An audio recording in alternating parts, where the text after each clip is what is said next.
All right, so we're gonna get started in just a second. I'm just waiting for the notifications to go out. Those of you guys joining the live stream right now, go ahead and click on the like button. In this episode, we're gonna be talking about how to cover up the Epstein scandal. This is for right-wingers. So if you are a right-wing content creator and you are struggling with how to cover up the Epstein situation without exposing yourself, then this is the video for you. Now, I am waiting for the live stream to get started. And obviously, there's a little bit of sarcasm in there. And I will tell you my ulterior motive. I am going to inform you on what you would want to do if you wanted to, in fact, cover up the whole situation with Epstein and what he did with those girls. I'm going to show you what it would look like so you can look out for it. So, in particular, if you are a conservative, if you do consume right-wing media, I'm going to tell you what to look out for. So, if you're new to the channel, I am a nonpartisan channel. I am not here on the left-wing tribe or the right-wing tribe. I'm not a BS enlightened centrist who is really just a closeted right-winger. I am an actual truth teller, and my goal here on this channel is to get people to unplug from partisan media. I am very much against propaganda, and propaganda is not just the people who I don't like. People generally, when they say propaganda, they're referring to their political opponents, people who disagree with. When I say I don't like propaganda, I mean I don't like propaganda. I don't like left-wing propaganda. I don't like right-wing propaganda. I don't like the sort of both sides, what do you call it, centrist media like CNN, MSNBC, trying to both sides everything and, pander to the ideology of their audience. Don't appreciate any of that stuff. All right, so the audio looks like it's good. So we're gonna go ahead and roll into it. So the format of this is going to be, again, this is targeted at if you are a right-winger, you're a conservative, and you're kind of caught up in the story and you're getting fed all kinds of different things. You don't know what to believe. You're watching left-wing partisan media. Obviously, they're all over this. This is a great vector to attack Donald Trump. So they're coming from that perspective because, pretty much any media that has a sort of ideology as a prefix is propaganda, right? So if you're progressive media, if you're socialist media, communist media, if you're a conservative media, that's all propaganda. Right? Because the news doesn't have an ideology. Truth does not have an ideology. Now, let's say I was a hardcore right-winger. If I'm going to do a political channel, I'm going to inform you on what's happening. I'm not going to, because I'm a right-winger, I'm going to tell you things from a right-wing perspective. Now, I may share my opinions as well. I will tell you what's actually happening, and then I may say, hey, and I actually disagree with it because X, Y, and Z. But I'm going to actually tell you what's happening, right? When someone on my side does something wrong, I'm going to go after them aggressively as I would someone on the other side, because that's not for a team. But that's not what we get. What we get is media that every single video, it's, liberals suck, liberals suck, liberals suck, conservatives suck, conservatives suck, conservatives suck. Now, some might accuse me of doing that right now, but right now is a very bad moment for conservatives, right? In this country, our country is suffering some really, really serious issues. And the reason that it's happening is because conservatism has been taken over by this cult, which is called MAGA. And basically, they are drowning out the actual true conservatives, right? So it's like conservatives have become like a myth. So just like during Black Lives Matter, when things were out of control, I wasn't focused on right-wing sucks. I was talking about that as well. But my focus was on what was happening on the ground, right? The stuff that Antifa was doing. I always talk about the Chicago ambush, right? When the left was out of control, I was talking about that. That's because I talk about the truth, right? In this moment right now, the particular side has issues, for sure. I don't want to sound like CNN, but there's certainly issues that have on the left, but predominantly the biggest things happening right now, it's happening on the right. I mean, they're the ones in control, right? Trump won, and he put all these partisan people in power, right? All these yes men and women, right? So they are really calling the shots, right? So of course I'm going to focus on them in this moment, especially with all the insanity happening right now. So With that being said, so I have some notes here, and what we're going to be talking about is basically what to look out for. So if I were a right-wing propagandist, let me, of course, start off with my dilemma. And I want to give you basically the format. So we're going to go through how to distinguish between media that is seeking truth. They want to know what really happened. They're concerned about the girls and the women that were abused. I want you to distinguish between that, between a genuine, I shouldn't say genuine, I guess genuine interest, because it doesn't matter. Even if the interest is for partisan means, right? Even if you're trying to get to the truth because it makes the other side look bad, ultimately you are trying to get to the truth. So I want to contrast trying to get to the truth, regardless of why you're doing it, versus trying to cover up a pedo ring, right? So I'm going to enable you to identify all of the accomplices in one of the biggest cover-ups that we've ever seen. Who is trying to cover this up? Who is trying to manipulate you and not let you know the truth? Who's trying to push you away from the truth?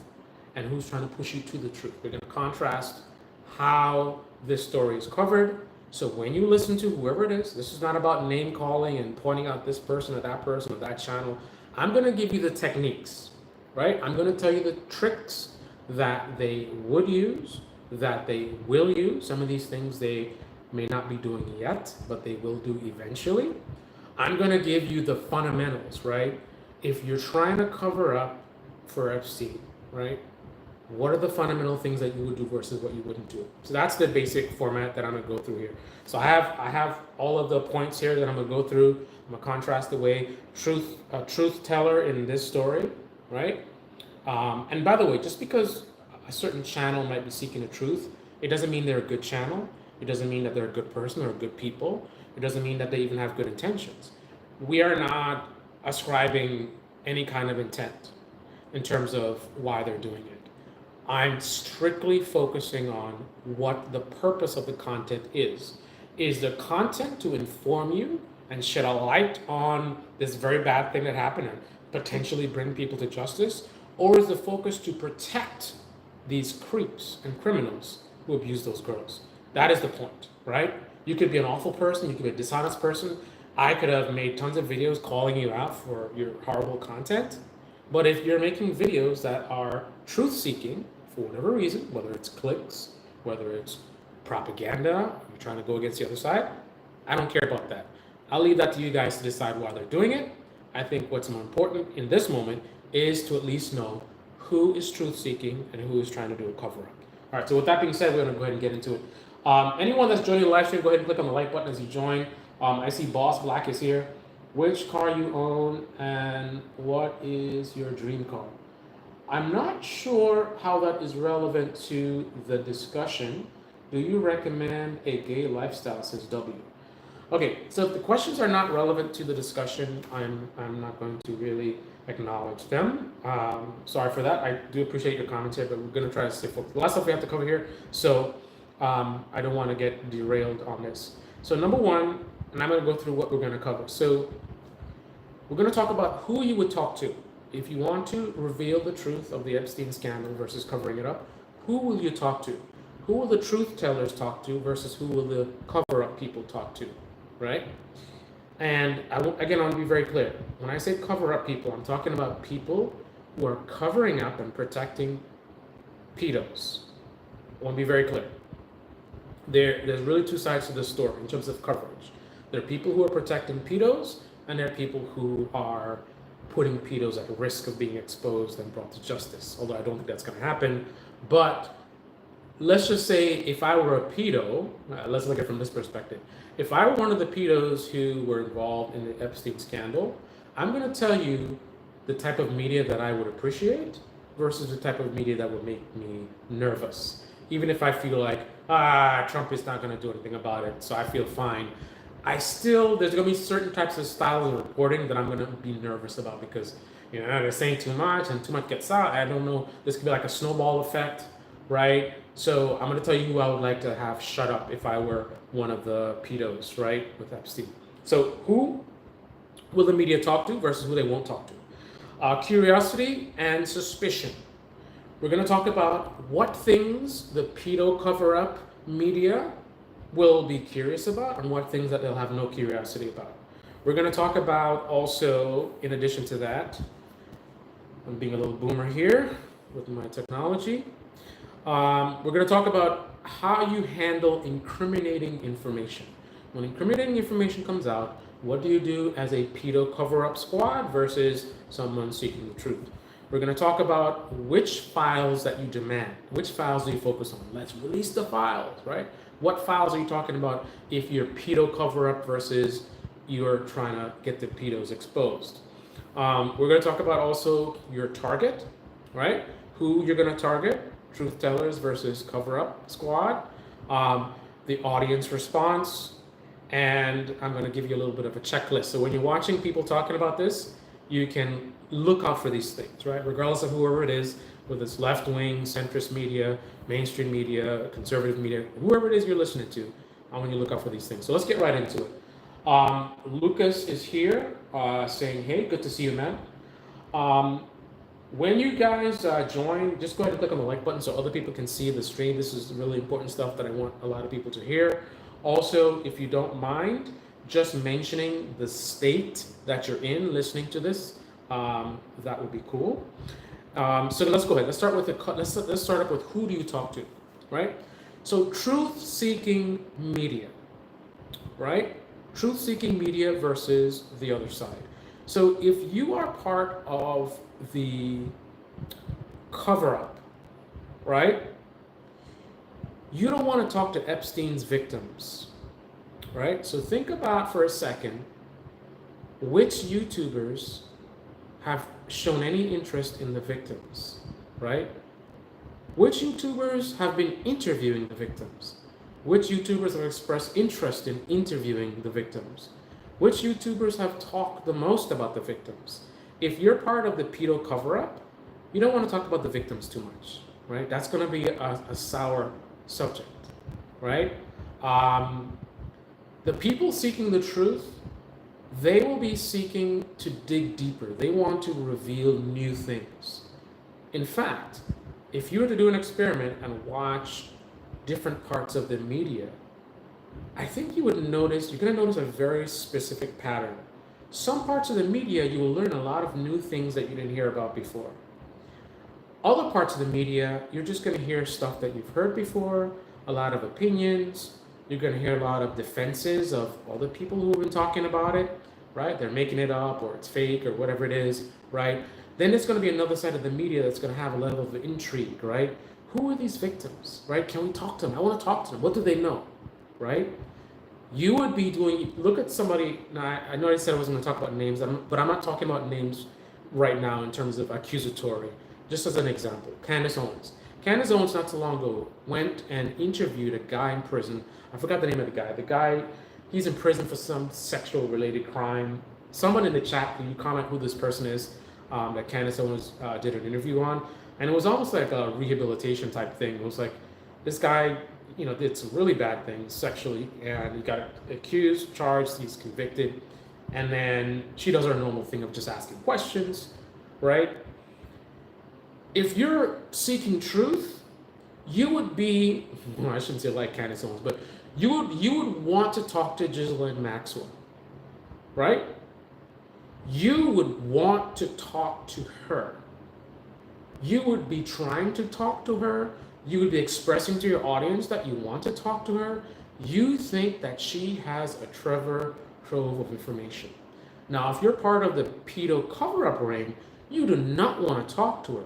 But interestingly, in contrast, what you do want to do, and you will report on aggressively, is anything she says to Trump's people.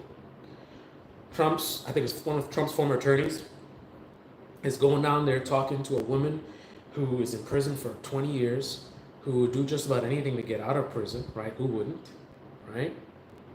So another point is, if you're part of covering up for pedophiles, if that's the media that you are, then you won't point out to your audience that this is not a good look to have Trump's old lawyer talking to this woman who will do anything to get out of prison. right? You don't even want to put the idea in your audience's head.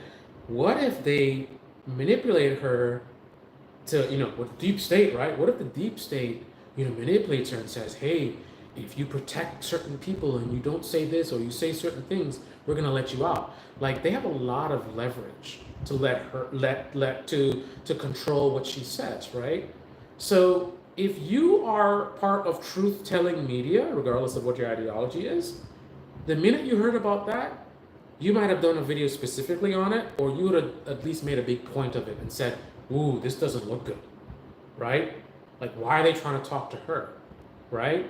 Because we can't trust what she says. She's going to say anything to get out of prison, right? Even if you think Trump is the good guy, right? I'll even give you that. So you think Trump is a good guy in all of this, right?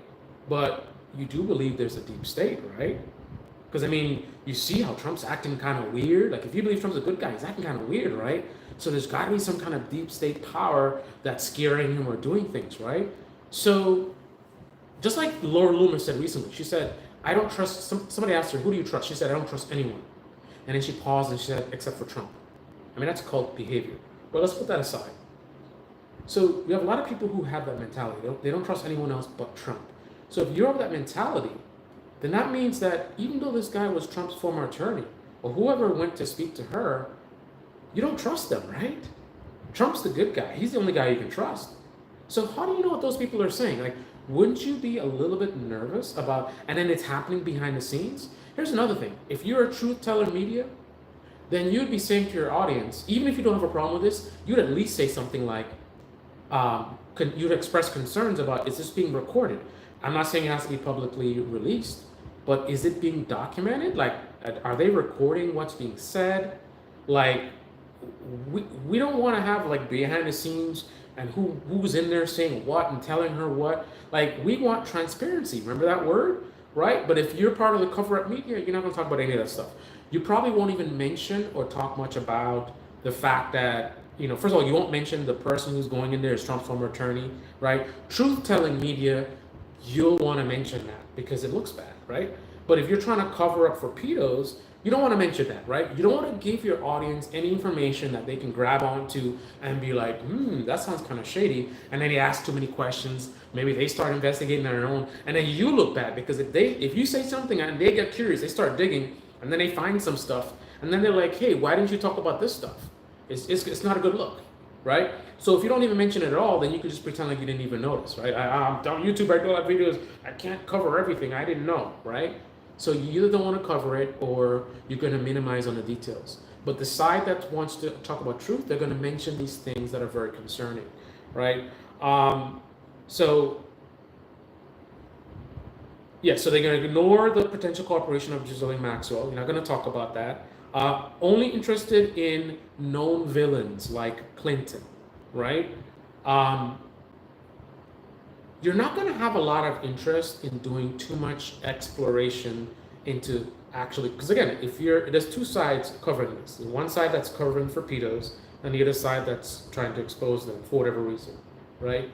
If you're trying to cover for pedos, then you don't want to focus on information that is too dangerous where people might get exposed, because even if you're like, let's say you're a right winger, right, and you want to see, not even necessarily you, it's about your audience. Your audience wants to see Democrats in prison, like Clinton, right? Even if that's what you would love to see Clinton in prison.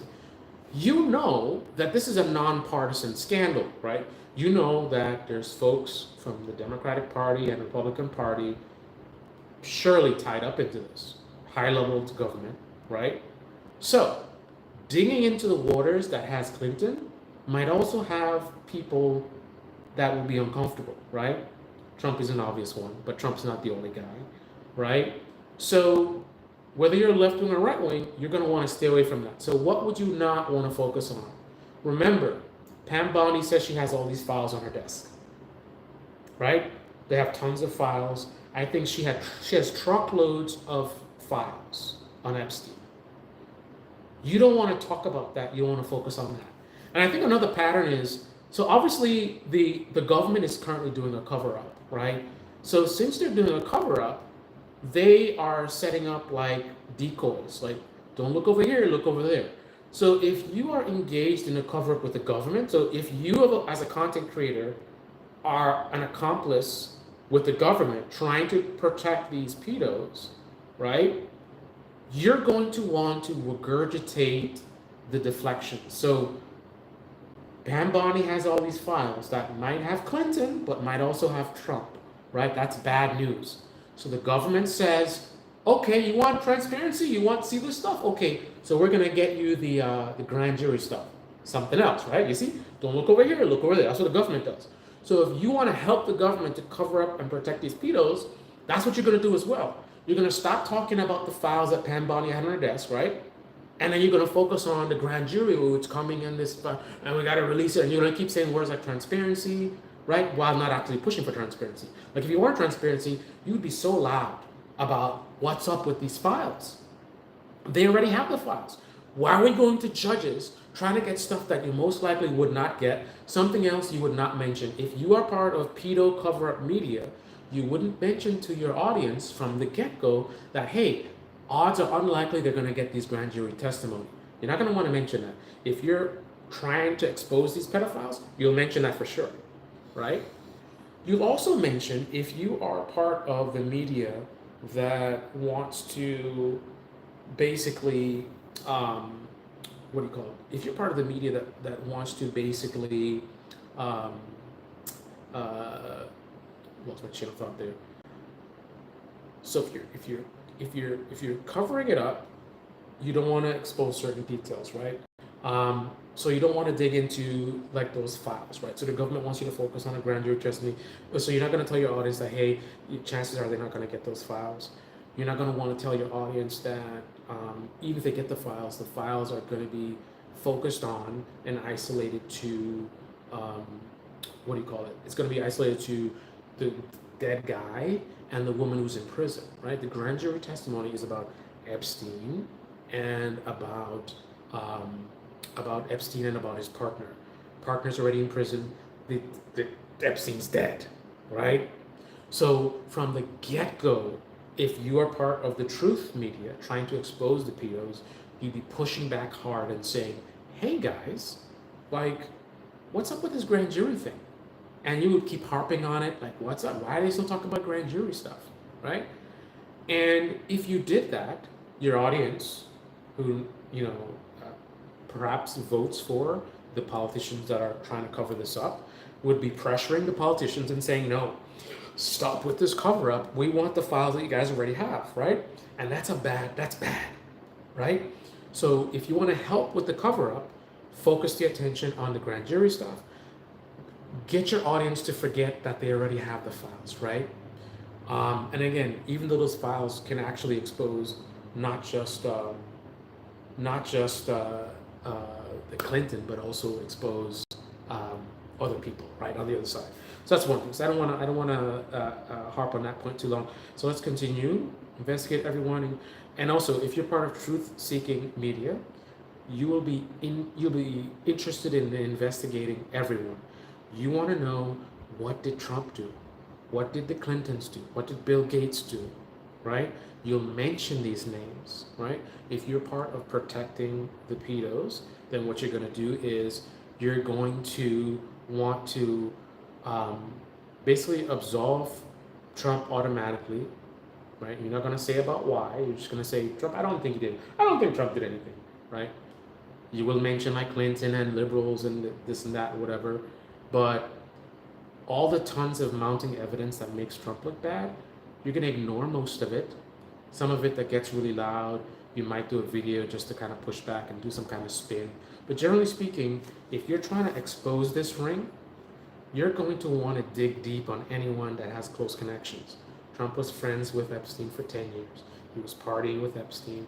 He talked about young women. We're going to get more into that, right? So he's definitely somebody you'd be really suspicious of and you'd have curiosity to know, did Trump do something bad, right? If you're trying to cover it up, no interest. Only interest in people who are politically convenient, right? So if it's people who are on the other side or whatever. So the next thing Let's see if we have any relevant questions in the chat. Let's see. Hello, Matt. Say hi. Ethan, good to see you. Do you think he's afraid of them dropping a video of him giving people something, something? Maybe. Who knows? Uh, TX says you're a prime candidate for Rogan. I don't know what that means. My wife's boyfriend locked me out of the room, and I hear them giggling in there. What should I do? Okay. On that note, so the next thing is curiosity and suspicion. So, if you are part of the cover-up media, right, the pedo cover-up side of the media right now, you will probably automatically absolve Trump without details, right? Alex Jones did a good example of this, and you're probably going to see other versions of this. Alex Jones claimed that he looked into things and he didn't see anything that makes Trump look suspicious. As is, the case in many situations. It's not what somebody says, it's what they don't say, right? There's been a mounting level of evidence that makes Trump look very suspicious. Even if he's innocent, there's a lot of stuff that keeps mounting and mounting that makes him look very suspicious, right? If you're trying to cover up for this whole thing, you're not going to want to talk about those things because hopefully your audience is not watching media that's discussing those things, so they're not aware of it. So you certainly don't want to be the one to let them know about all the suspicious stuff, right? You would like them to just think, oh, there's partisan media just saying stuff and it's political attacks or whatever, and fake news, whatever. You want to say general statements like that. You don't want to address specifically the mounting evidence against Trump, right? I think some of the really, really high-level propagandists might actually do something like that, like a Ben Shapiro might actually do something like that. I think even a Steven Crowder, these guys are really good at manipulation. So they might be the rare exception that might do it. I mean, it'll be nonsense and they'll just make stuff up, but in general, you're just going to want to ignore it. The people that are part of the media that want to get to the truth, they're going to be pointing out all the new information that comes up. Stuff that makes Trump look bad, stuff that makes Clinton look bad, news, whatever it is that comes out. They want to, get it out to their audience.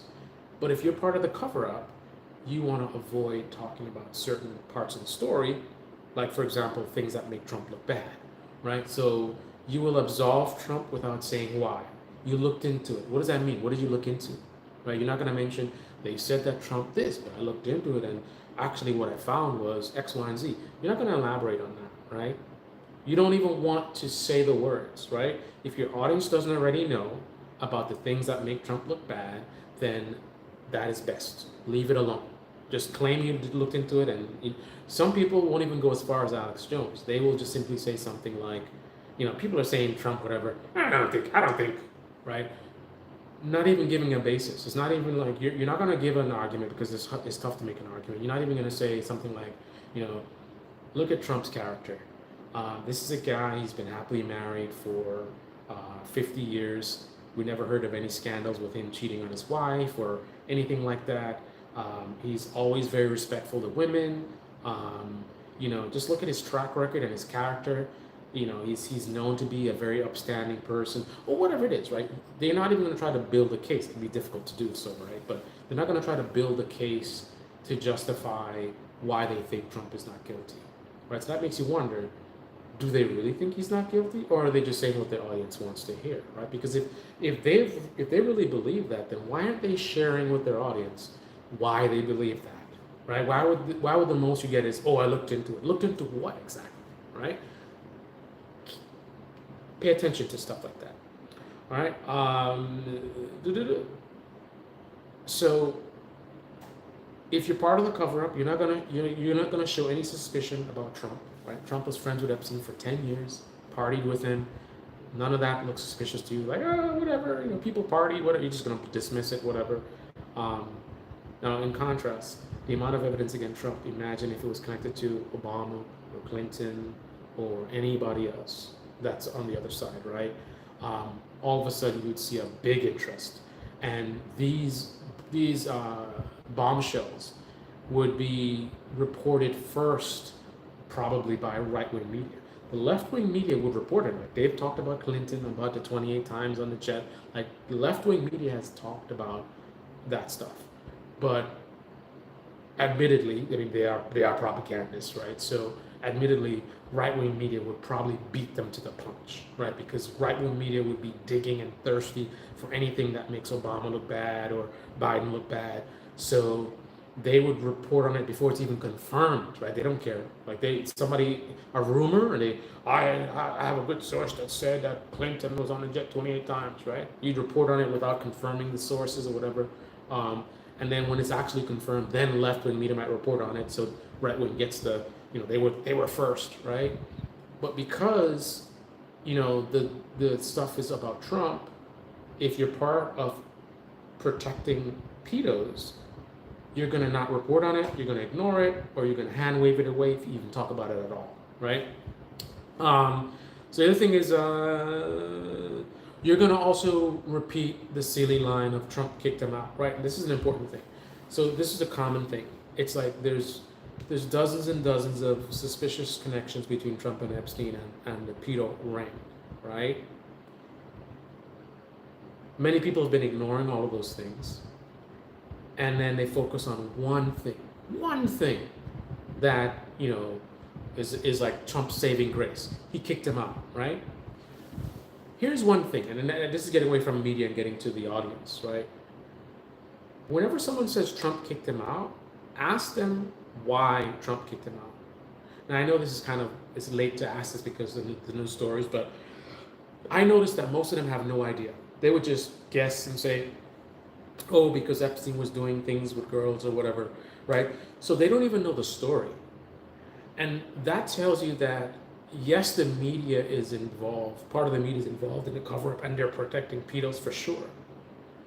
But the audience that they're manipulating also doesn't really care. Because think about it for a second.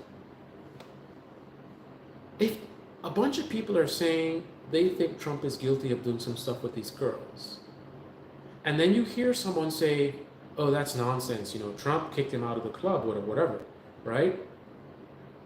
You would be like, oh, that's good.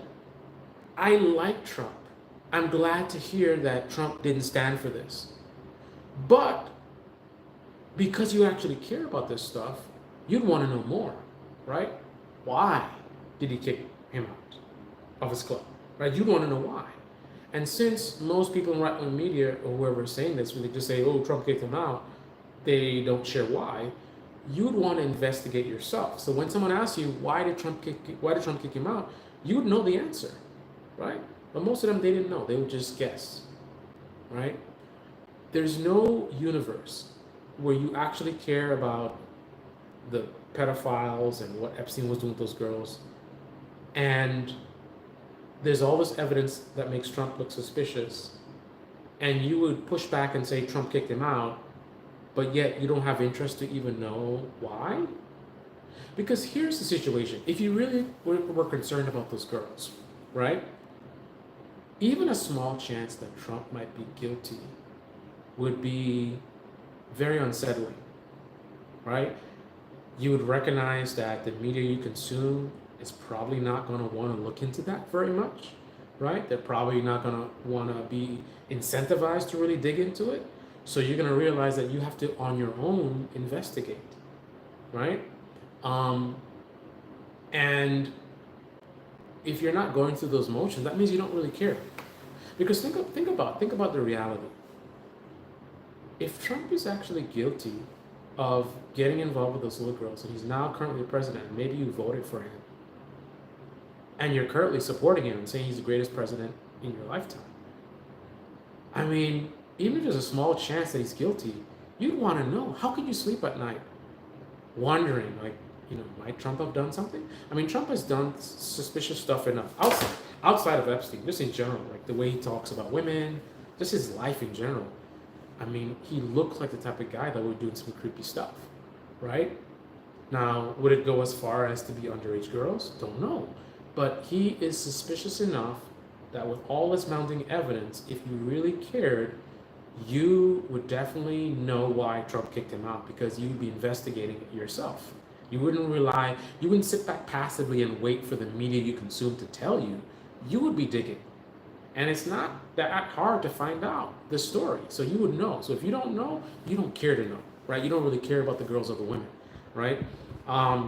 So let's talk about how you would handle incriminating information. Truth-telling versus the pedo cover-up side of the media. Let me see if there's any relevant questions in the comment section, or there's just a bunch of troll stuff.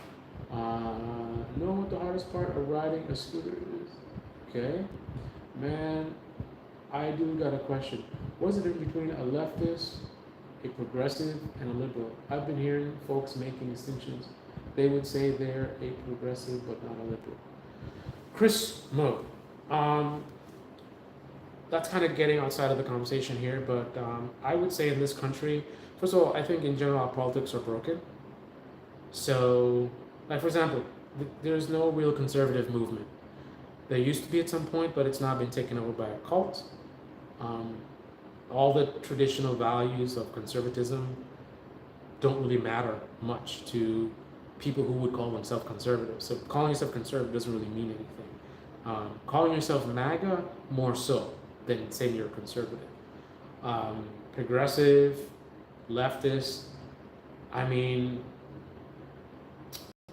we're very tribal in this country, right? So for example, the idea that liberals aren't on the left, one of the most absurd things you ever hear.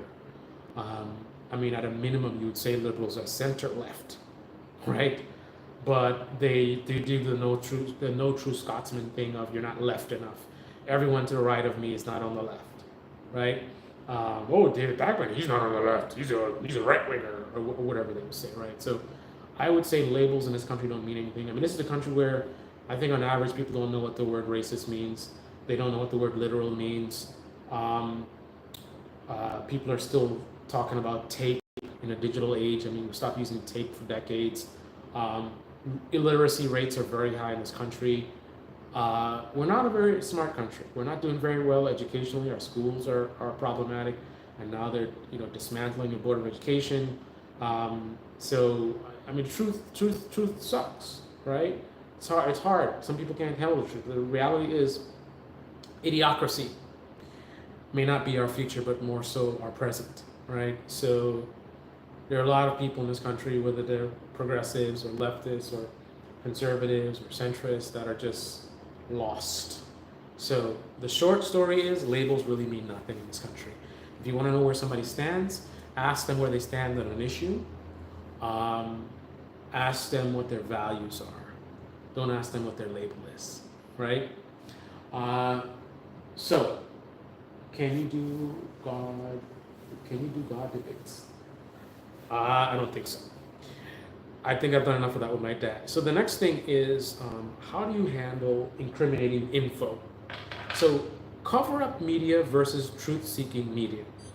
So there's going to be a side of the media that is going to dismiss any new info about Trump that makes him look bad as fake news, right? Oh, it's an attack on Trump. They got nothing or whatever it is, partisan or whatever. You're not going to dig into it. And also, you're not going to lead. That's another thing. Think about who brings the stories to you first.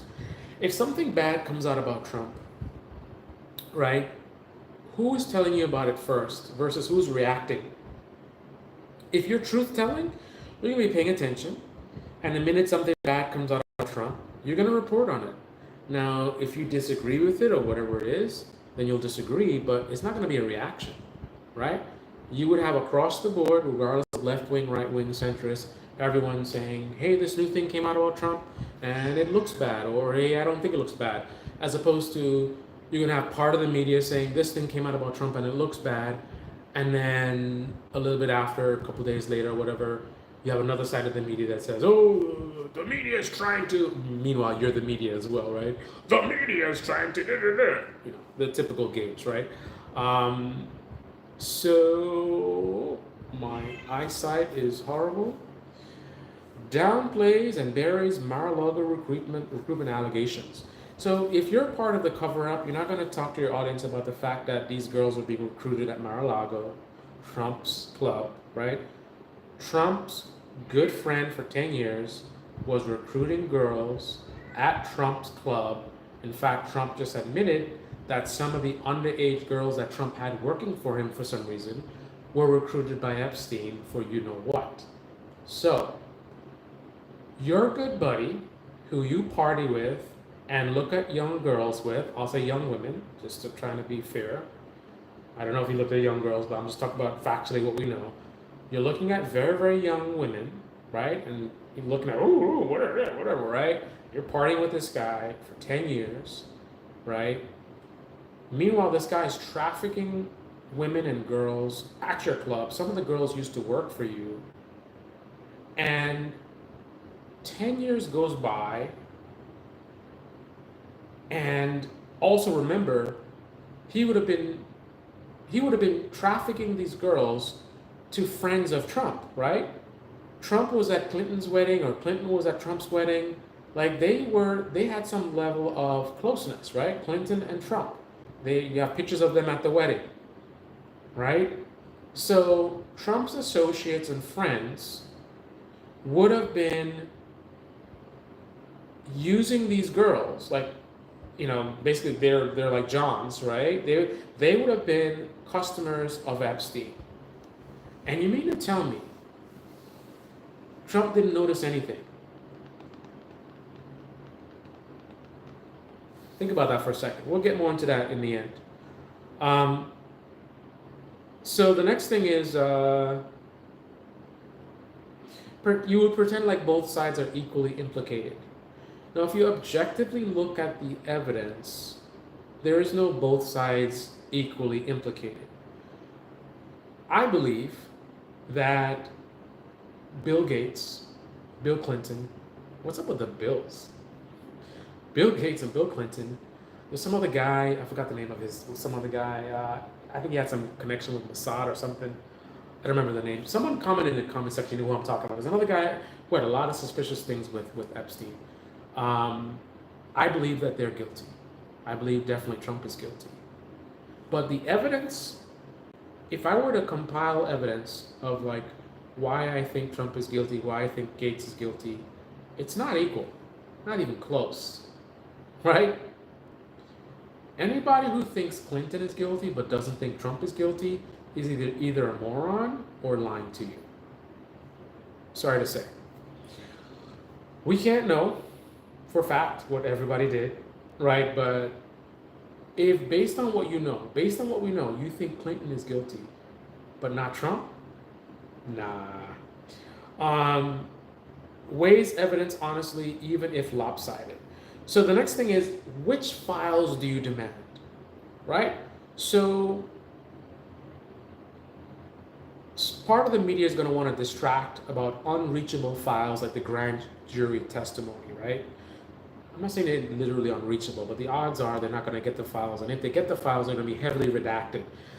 Trump's team, I think overnight in the cover of darkness, filed a motion to have unindicted people covered up. Think about that for a second. Put Trump aside. We pretty much know that there are a lot of powerful men, and maybe women, who were using these girls that Epstein was providing. That's pretty much a given, right? Regardless of what side you're on. I think we all know this, right? But the only person that ended up in prison or charged was Epstein and his partner. Listen to me, right? Follow me. We know that there are very rich and powerful men or women who were abusing those girls and women, right? But the only people charged were Epstein and his partner. So why would Trump want to not give the files that the voters say they want, but give files that are specifically about people who are already charged and convicted? And then even in those files, you don't want to identify other people simply because they haven't been charged. But that's the whole point. The whole point is that we're like, where are the charges? We want more people to get charged, right? Whereas whether you're on the left or the right, this is what people are saying. They're saying a lot of people got away with some disgusting, like, who was he trafficking these women to, right?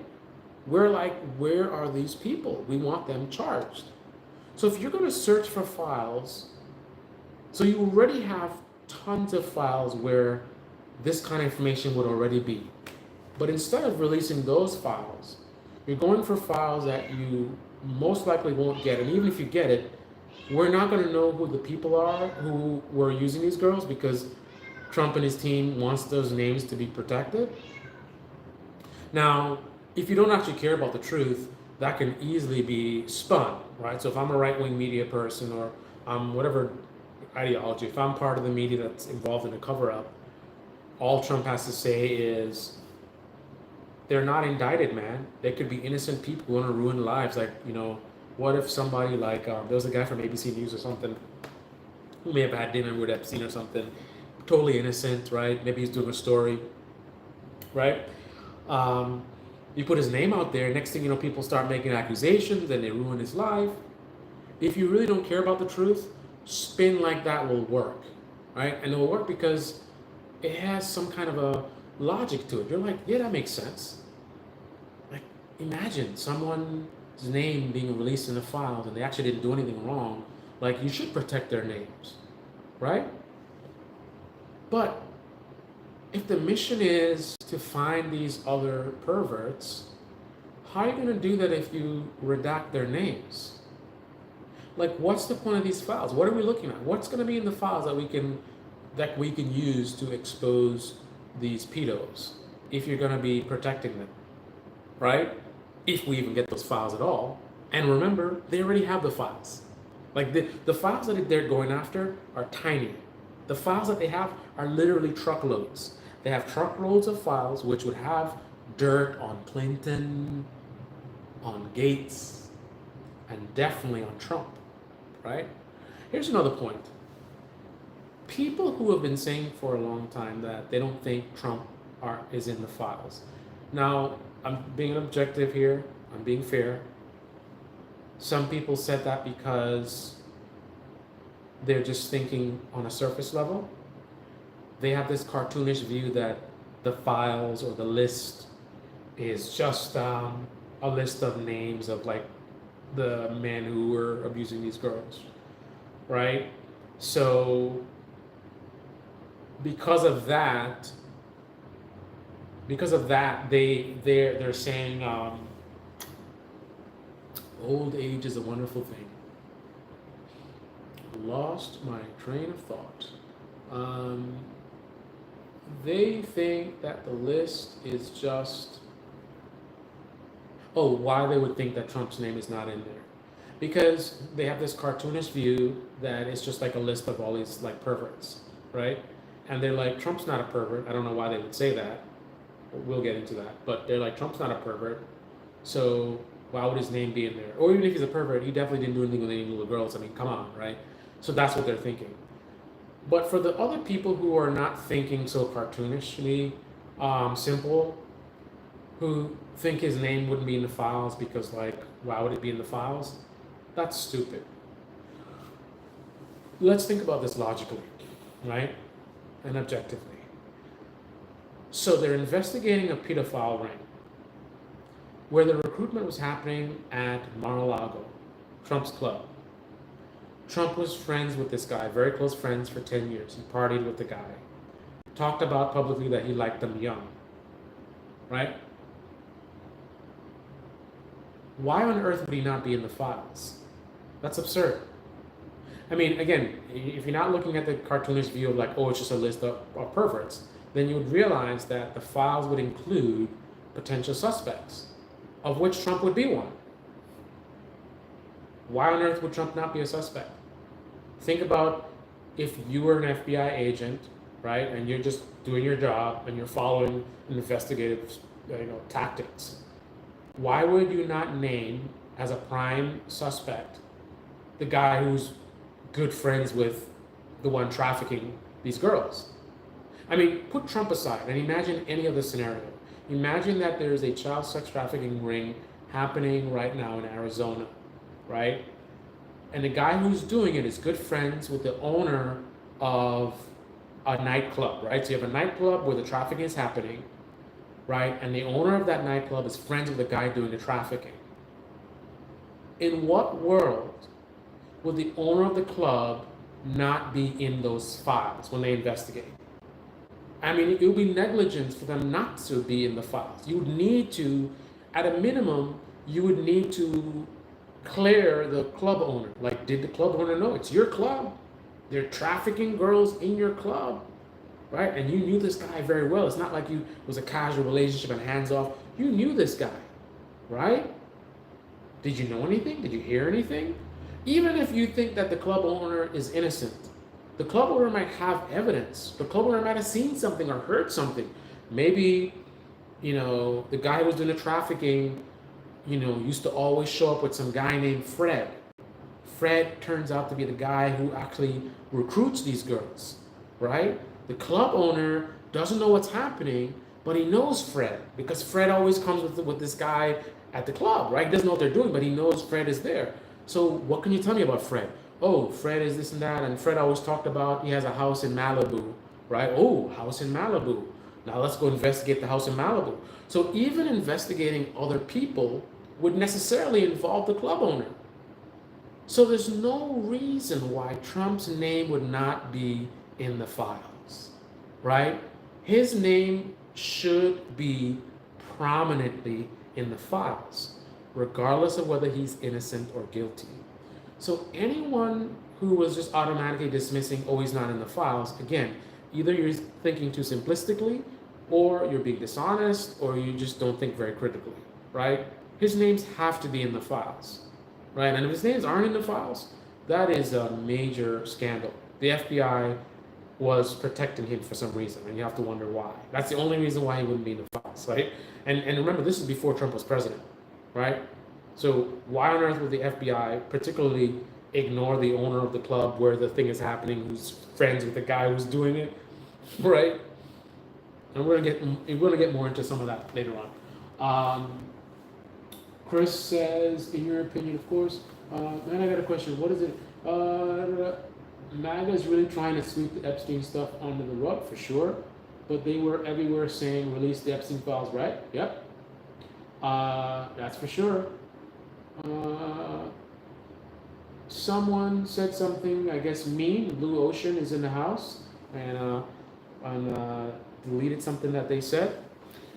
I hope it was particularly mean because I'm not big on like I don't block people and stuff like that. Like whatever you gotta say, you say it. But obviously within limits, especially if you're detracting from the conversation, if you get into off topic and stuff like that. But I trust Blue Ocean to not be a trigger happy person. Unlike, because a lot of these YouTubers are very sensitive, right? And they can't tolerate any kind of critique or anything like that. And they purposely will get moderators that are very aggressive and like, oh, you man, shut up, don't say anything, right? That's not me, and I know Blue Ocean knows me enough to know that. So I'm pretty sure whoever it is that got deleted really stepped out of bounds, because otherwise, insult away, guys. Make no noise when Trump. Okay, so here's the next thing. Frames Democratic efforts as partisan games. Now, are the Democrats trying to take advantage of this for partisan reasons? Of course they are, right? Obviously. But that is a separate issue from what is the truth, right? And the fact that this stuff is being covered up, right? So let me give you an analogy. So there's someone in your job, wherever you work, in the office that's stealing stuff, right? They're stealing stuff all the time, right?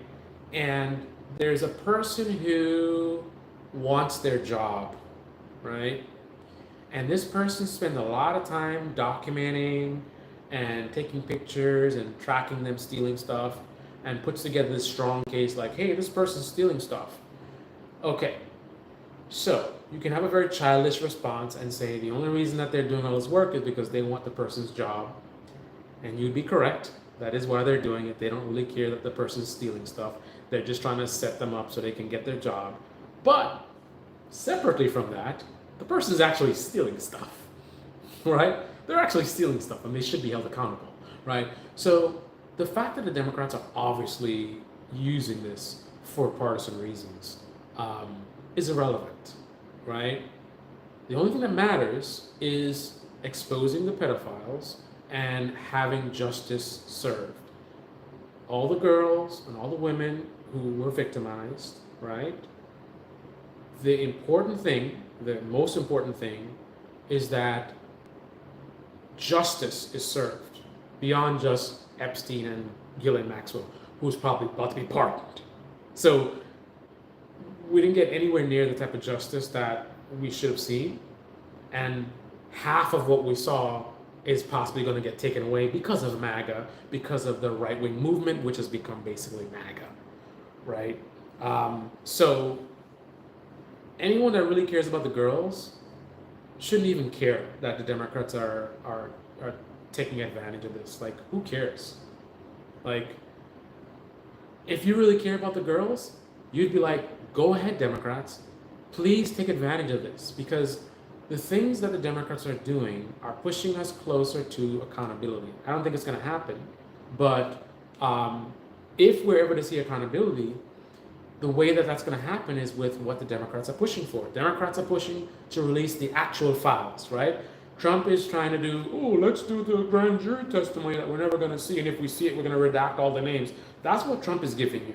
The Democrats are saying, no, the truckload of files, release those.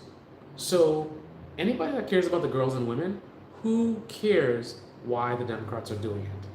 You should be applauding them, and you should be like, yes, I hate Democrats. I'm not saying me, well, I do hate Democrats, but I'm saying you should be thinking like, I hate Democrats. I don't like what they stand for.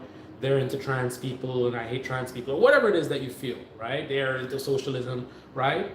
But right now, they're doing the Lord's work, right? Anyone who cares about the girls and women, that's the way you should be thinking. You should be applauding them. You should be like, how can I help, right? It's kind of like the enemy of my enemy is my friend, right?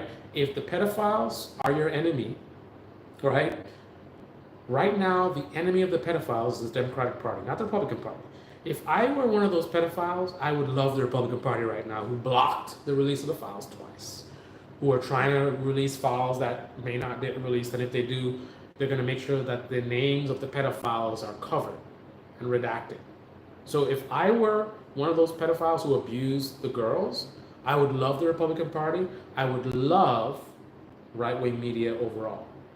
I would hate the Democrats, and I would hate left-wing media overall, right? They're digging too much. They're asking too many questions. They're trying to talk to the victims.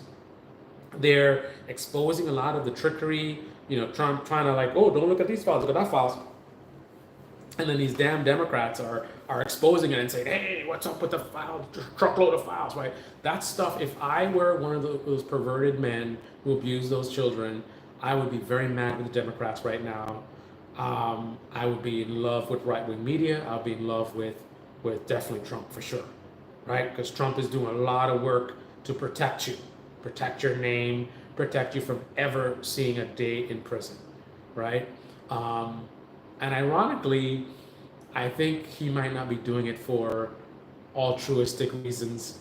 I think if you're one of those pedos, if you get busted, I think you're going to be talking. And I don't think Trump is going to like what you have to say. So I think it might be in Trump's best interest to protect you. But that's just my opinion. Anyway, so moving on. So number 5, your target. So if you're trying to do the cover up, you're only going to want to investigate people who are, politically convenient. So you want to look at people on the other side, right? You don't want to talk about even mentioning, you're not going to be investigating anybody on your side, right? There's a side of the media that talks about Clinton, that talks about Trump, that talks about Bill Gates, and there's a side of the media that talks about just Clinton and Gates and not Trump, right? I think I mixed that up. There's a side of the media that's talking about Trump, who would be the key suspect, as well as Clinton, as well as Gates. And there's another side of the media that's talking about everybody else but Trump. I should say everybody else but Trump. Everybody who is politically convenient, right? So you decide who's doing a cover up and who's not. Never suggest Trump might be. If you're doing a cover up, you're never gonna even suggest that Trump might be hiding something necessarily. But that's where things get a little tricky. Trump was really sloppy with what he was doing, so it made it very difficult. So if I were a right winger and I wanted to be involved in the cover up, Trump would be making my life hell because he's being so sloppy. He looks so guilty, and if I were a right-wing person, my audience would be very much interested, supposedly, in these files, and they'll be in the comment section and, wondering, why is Trump doing this or whatever. So I can only cover so much. At some point in time, I need to cover myself and be like, I don't know, what's Trump hiding? And, something like that. So it's like, make it sound like you're being objective or whatever, but you're not going to want to actually dig in, right? You're not going to investigate. You're not going to do a video. Like, for example, you never do a video going through the timeline of Trump's friendship and all this suspicious stuff. You wouldn't want to highlight that stuff. You would just want to, just throw out some little questions, I wonder what Trump is hiding or whatever, when things are really bad. When it's really uncomfortable for you to cover this up, then you say stuff like that just to cover yourself. But as soon as you get a little bit of something to work with, like, oh, let's do grand jury testimony stuff, and oh, we're gonna have Ghislaine Maxwell say stuff or whatever, then also, oh, the Wall Street Journal is doing a hit piece and da da da. When you have that material, then you can stop saying what's Trump covering up and Trump is actually suspicious, and you can focus on those things or focus on other things. Talk about the auto pen and basically anything that the government is pushing out as far as the cover up. Like, oh, let's talk about Obama surefire hurricane, whatever it's called, from 2016, tried to do some Russiagate. That's what the government wants you to focus on. So if I'm part of the cover up, that's what I'm gonna talk about. I'm gonna be like, oh, Obama this and Obama that and Obama whatever and whatever. That's what I would do. So moving on to audience response. So I focus a lot on the media, but now let's talk about the audience and how they respond to this stuff. Let me take a look in the comment section real quick. Racist insults are not cool. That's cool.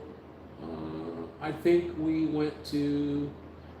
I go with your. When I say it's cool, I go with your judgment on that. And also, just because I don't care about people being racist to me or insulting me or my family or whatever they want to say, like that, none of that stuff matters to me. As you can probably tell, I'm not the typical YouTuber. A lot of YouTubers are very sensitive, right? They'll go online and they talk tough. When it comes down to it, they can't, for example, take off a beanie cap. Every episode they have to wear a beanie cap. They have to go to the White House with a beanie cap. Just the weakest of weak. It's not like a partisan thing either. The folks on the left who say they don't even read their comment section. If you're talking gangster on YouTube and you can't handle some mean comments, but here's the thing, I may not care about it, but that doesn't mean that kind of stuff doesn't affect other people, right? So I take that into consideration, right? Because, for example, let's say I'm in a public setting and someone's using a racist word to me and it doesn't mean anything to me. I'm just like, whatever, right? But then there's people near me who are triggered by that, right? So that's just the reality of life, right? It's not all about you. It's not all about me. So I don't care about it, but I have people in my chat who might care about it and might not want to be reading certain, offensive. So that's actually Blue Ocean. That's actually, you just actually made me think about it. I never looked at it that way. I do have to take into consideration. And I did talk about the weakness, but that's just really, I'm really talking about YouTubers because they have tough talk. But if you're just a regular person and you're not out there making tough talk online, and these things bother you, I wouldn't look down on you and say you're a weak person or something like that. What's weak is to be online talking tough talk and insulting your political opponents and saying that they're soy boys or whatever it is.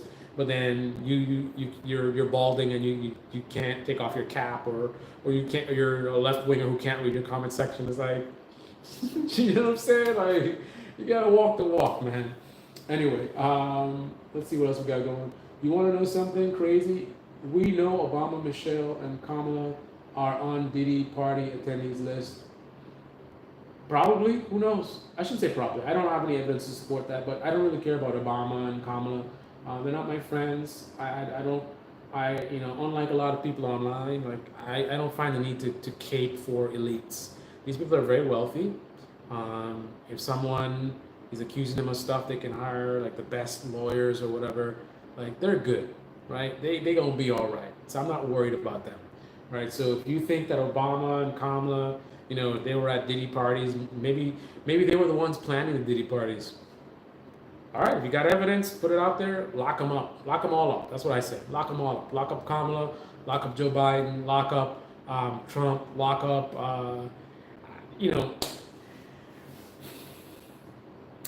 if I had my way, I'd probably lock up half of our politicians, at least.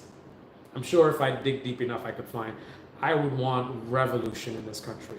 I don't trust any of these politicians, regardless of party. I would be one to support third parties, but these third parties that are out there,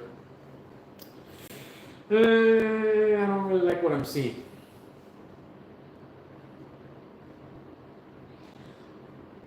Koo says it looks like I hold lots of wisdom. I don't know about that.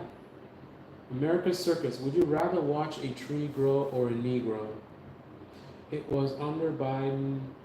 Would you rather watch? Okay, that's Alexis. Alexis is making jokes. Watermelon Felon. Hello from New Zealand. The only thing darker than you is midnight. Oh wow. Okay. It's your channel. I just don't want your message ruined by others. Yeah, that's fine. Like I said, it's not just about me. Like, this is a chat. There's other people here as well. So, and especially when there's too much of it, like, when someone has like 5 comments and it's all the same stuff, because that's like detracting. Like, other people may want to participate in the discussion and they can't because of people like that. So, wouldn't you rather know who the racist folk are, the people that believe but keep it? I mean, sure, but these are like random people on YouTube, right? Like, who the hell is Brian Pruitt? Like some made up name, right? So knowing that this person might be racist. And the other thing is, we don't even know if this person is actually racist. That's the other thing. It's like, just because someone is, the language is racist, but that doesn't mean this person is racist. This person could just be a troll, right? Because if you're a kind of, and there's lots of people like this, if you're somebody who's very immoral, right? So you have no values, no integrity, no character, right? And in this country, this is, race is a hot topic, right?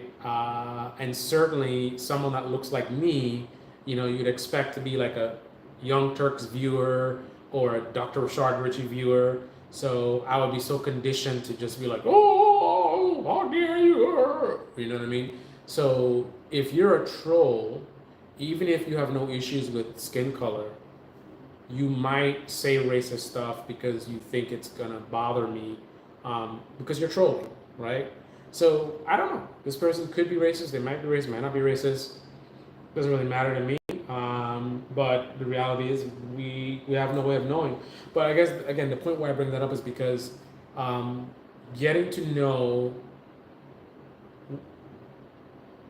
a faceless account on YouTube, getting to know that they're maybe racist, doesn't really help anyone, right? Because we don't know them. Now, if these were people that you knew, like if we had like known YouTubers in the comment section, that's different. Because then it's like, let's say for example, Hassan, whatever his name is, was in here, right? And he was saying racist stuff. Then it's kind of like, maybe you're a fan of him and you're like, okay, I'm glad to know that Hassan is racist. But how does it help knowing this random person is racist? Like, This could be a bot, for example. I mean, I be a real person. So, I mean, there's really no value in it. Where are the broken Kevin bot troll? Right.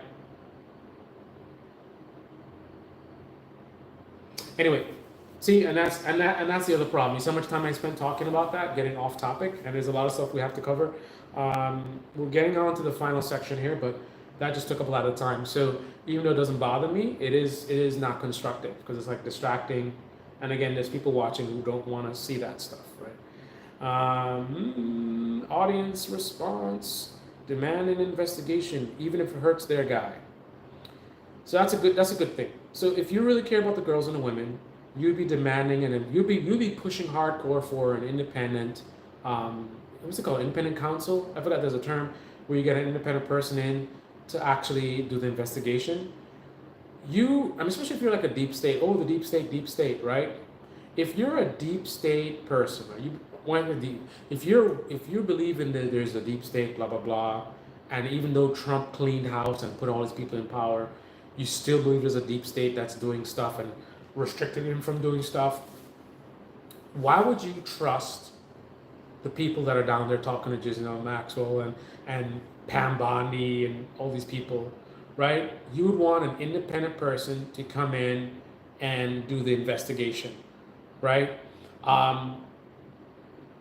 You'd also want Trump's name to get cleared, right? If you like Trump and you think he's innocent, you'd want his name to get cleared, right? You'd also want to know if you're actually wrong. If Trump is actually guilty, you'd want to know. So either way, you'd be pushing for investigate Trump ties. Let's get an independent person to investigate, and let's dig. You have truckloads of files. What are you guys doing with those files right now? Are the files being deleted? Are they being modified? Why are you talking about grand jury testimony when you have all these files? Like, that's what you'd be focused on as the audience, right? So I can't put the full blame on the media, because again, you as an audience member, if you really cared about the girls, you wouldn't be satisfied with what you're hearing. You'd be like, hey man, I want an independent person in looking into this stuff. A lot of this stuff looks suspicious. I don't like it. You'd be calling your representative and complaining, right? But I don't see a lot of that happening, right? When was that happening? There's a time where there was a lot of people that were showing up at these town halls and they were complaining about stuff. And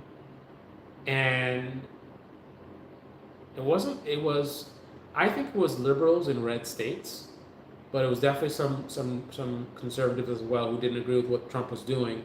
But I don't see that happening now. Where are the town halls that are being bombarded with people saying, why is the Republican Party blocking the release of these files? Why are they playing games about the grand jury stuff instead of the files you already have? What's happening to these truckload? Like, where are the town halls with people yelling and screaming? And I'm not saying you should be yelling and screaming, but I'm just saying, like, if people really cared so much, like, that's what happens when people really care about passion. Like, remember the whole voter fraud stuff when they thought that Democrats were stealing the election. People were in the streets. They were going to town halls and they were yelling and screaming. And they were saying, they were demanding action. We're going to vote you out of office if you don't save our election. Where is that now?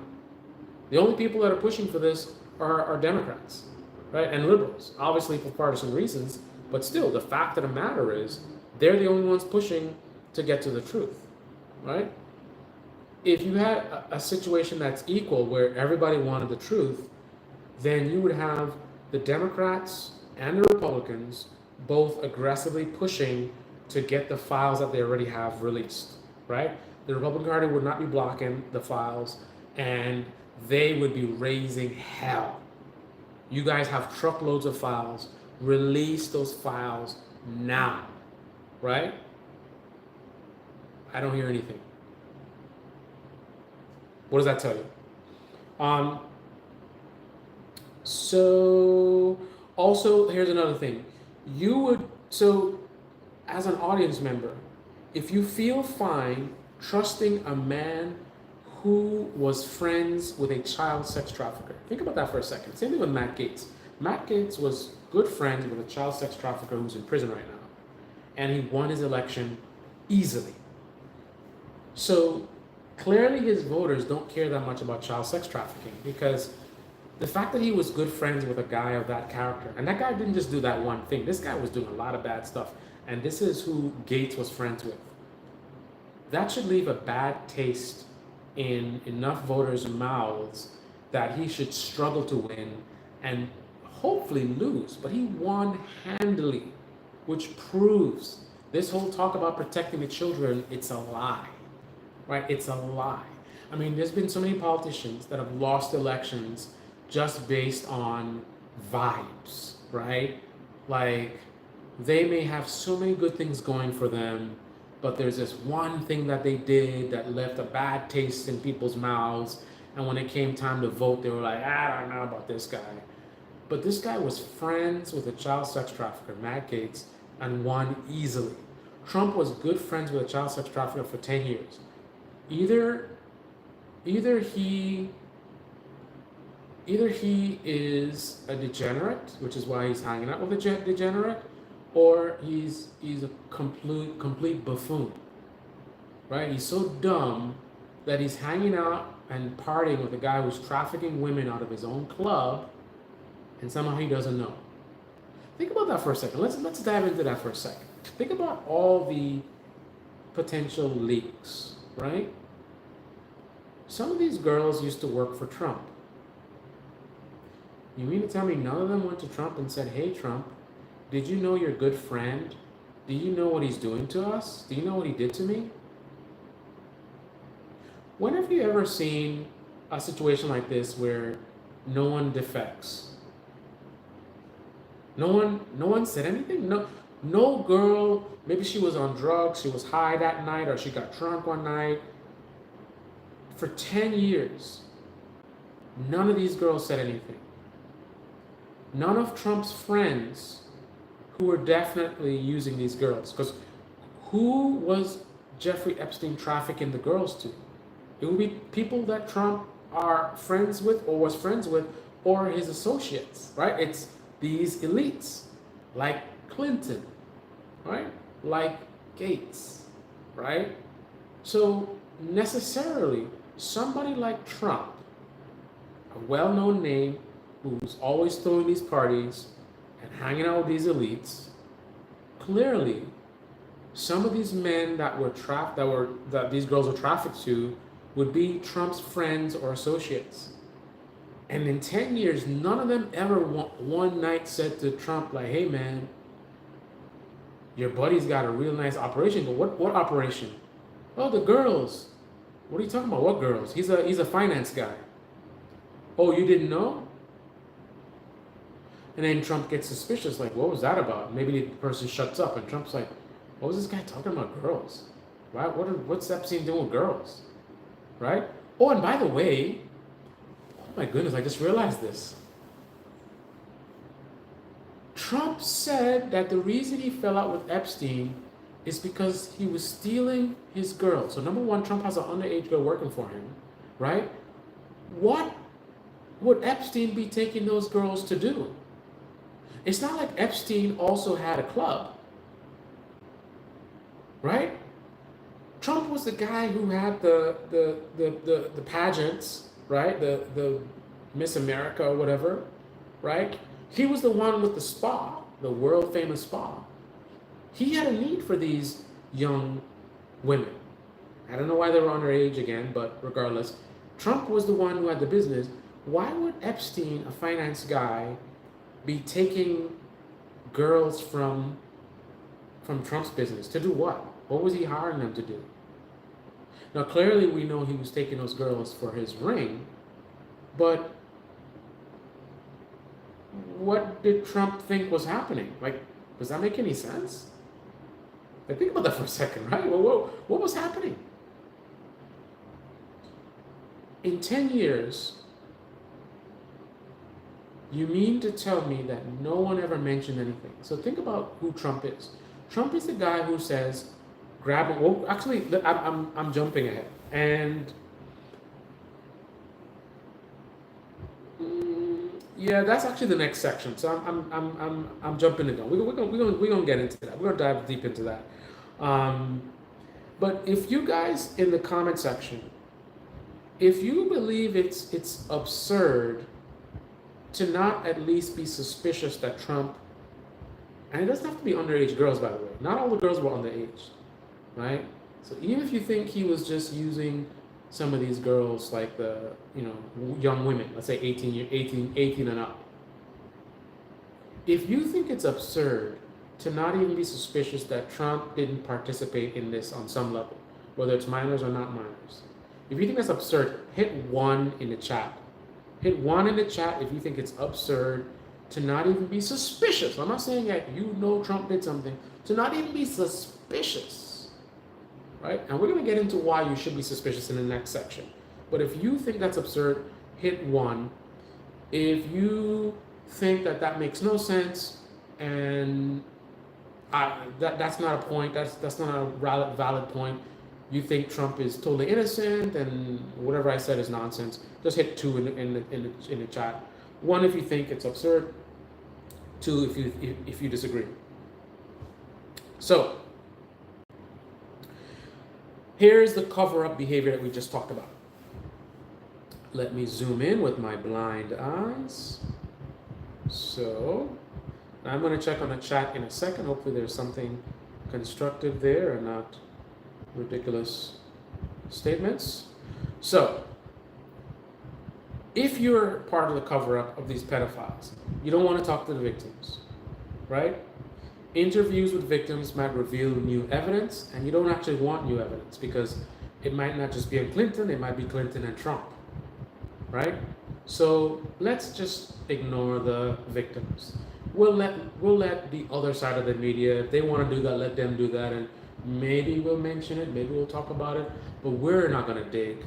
We don't have any curiosity. We don't have any interest in talking to the victims. What we really want to hear, though, is what Ghislaine Maxwell, what she's going to testify, right? Because surely she's not going to say anything that makes, certain people look bad, right? But anyway, you're going to ignore or excuse Trump Epstein ties. Any kind of tie, it's fine, and that's just the elites, they all hang out together, whatever it is, right? If you're truth-seeking, you're going to investigate them in detail, right? You're going to follow the evidence wherever it leads, whether it's to Obama, Trump, or Biden, right? If you're part of the cover-up squad, you're going to dismiss new reports as fake, right? If you're a truth teller, you're going to dig in and you're going to verify stuff, right? You hear stuff on the news, is it actually true? You're going to try to dig in yourself, right? If you're part of the cover-up squad, you're going to act like you already know the truth, so there's no need to dig in. Like, we know it's Clinton, right? Assumes more truth is waiting to be uncovered, right? If you're part of the truth teller, you're thinking there's more stuff coming out, right? There's more stuff coming out, right? If you're part of the cover-up, you're going to defend the GOP and Trump at all costs, no matter what they do. They can block the release of the files twice, but you'll actually go on your channel and say that the Democrats are blocking the files, right? Like literally somebody has done that already. They say that Democrat judges are blocking the grand jury testimony. So the GOP blocks the release of the actual files that would have Clinton and maybe Trump on there, right? GOP blocks that twice. You don't talk about that. But then when Trump does the decoy of, let's look at grand jury testimony, and then some judge blocks it as would be expected, truth-telling media would have told you that from the beginning, that it's not going to go anywhere.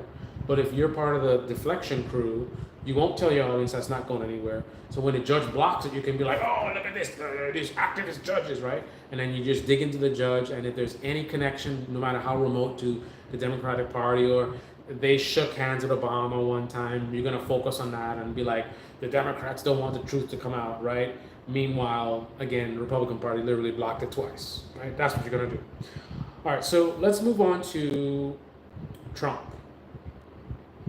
So, what is the problem with Trump?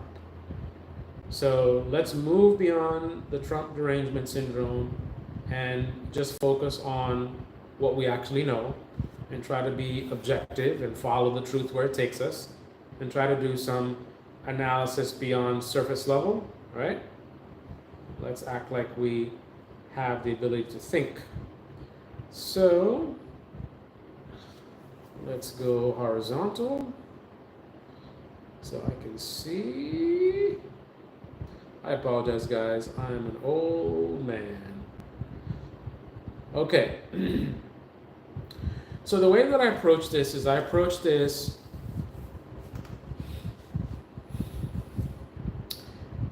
I were an FBI investigator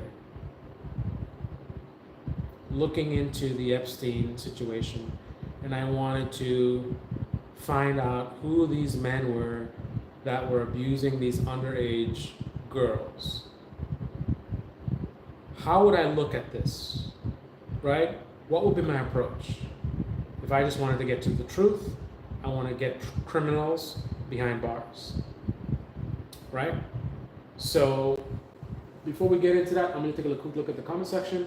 What's going on? G. Hanker says, good point. Thank you. And you guys, can you guys click on the like button as you join the chat? If you just joined, click on the like button. Let's get the likes up, guys. Politics is a big distraction. Zionists fund and run everything. Okay. Can we see your package? Stop looting and rioting, black man. One. Do you remember? So I only got one. Okay. I guess everybody disagrees with me. Do you remember the whole pizza pasta thing that everybody forgot about, and all the celebrities who would mention pizza out of context? Okay. Have truth tellers found any Freudian slips? Hello, just joined. What is currently flight test 77? What kind of flight tests are you doing, man? Are you doing F-16s? Are you doing, what you doing, man? Pratt and Whitney? Rolls Royce? What's it called? The FJ100? Is that the name of the engine? The FJ100. I think that's the F-16 jet engine. See, I'm getting sidetracked. What's your favorite UFC fighter? I don't have any. So here's the hypothesis.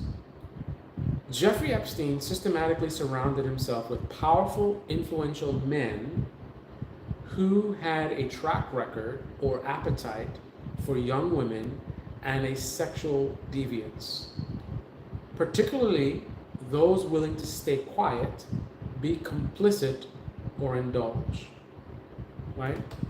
So this is who Epstein surrounded himself with. Who fits that description? Powerful, influential men with a track record or appetite for young women and sexual deviance, particularly those willing to stay quiet, be complicit, or indulge. I don't know about the quiet part with Trump, but anyway, let's continue. So let's look at Trump's public behavior and statements, right? Sexualization of his daughter, Ivanka. On The View, he said, if Ivanka weren't my daughter, perhaps I'd be dating her. And by the way, one of the things that we've seen from the current right-wing movement, which is really, really frustrating, because one fundamental thing of, and I separate conservative ideology from the right-wing movement. The right-wing movement is not really conservative, right? Those are two different things. I don't think we really have a conservative movement in this country anymore, but so lack of accountability is a core part of this movement, the right-wing movement in this country, right? And part of, something that's really in service of that, the no accountability thing, is the joking, just kidding, I'm just kidding, I'm trolling, right? So what that does is that everybody else can be held accountable except for folks in the right-wing movement, right? So I have to be careful of what I'm saying, right? Because I might say the wrong thing, and then, someone in right-wing media, if my channel was a propaganda channel, so therefore I had more views, and right-wing media would make videos about me, they could go and attack me, and I said this, and blah, blah, blah, blah, right? I can be held accountable, right? Because I'm not part of that movement. But if you're part of this movement, you can do and say anything, and especially your words, because you could just be like, oh, it's just a joke. Like, especially I'm just a comedian. That's a common one. That is a common thing where you have these guys who are supposedly comedians. I hope I'm not.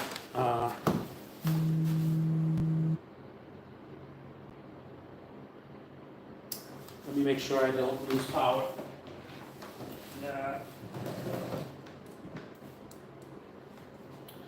One second, guys.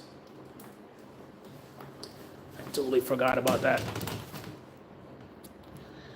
I want this phone to die.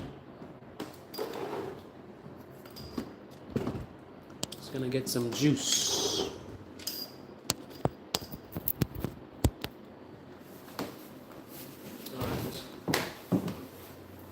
Sorry about that. So let's see, like that. All right, so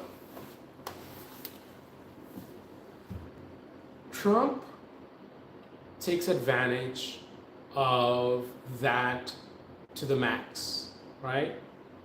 So if you're part of that movement, there's no statement that Trump can make. There's almost no statement that Trump can make that I can hold him accountable for and said, he said this, right? Because you can easily just dismiss it and say it's a joke. So for example, Trump says, if Ivanka weren't my daughter, perhaps I'd be dating her.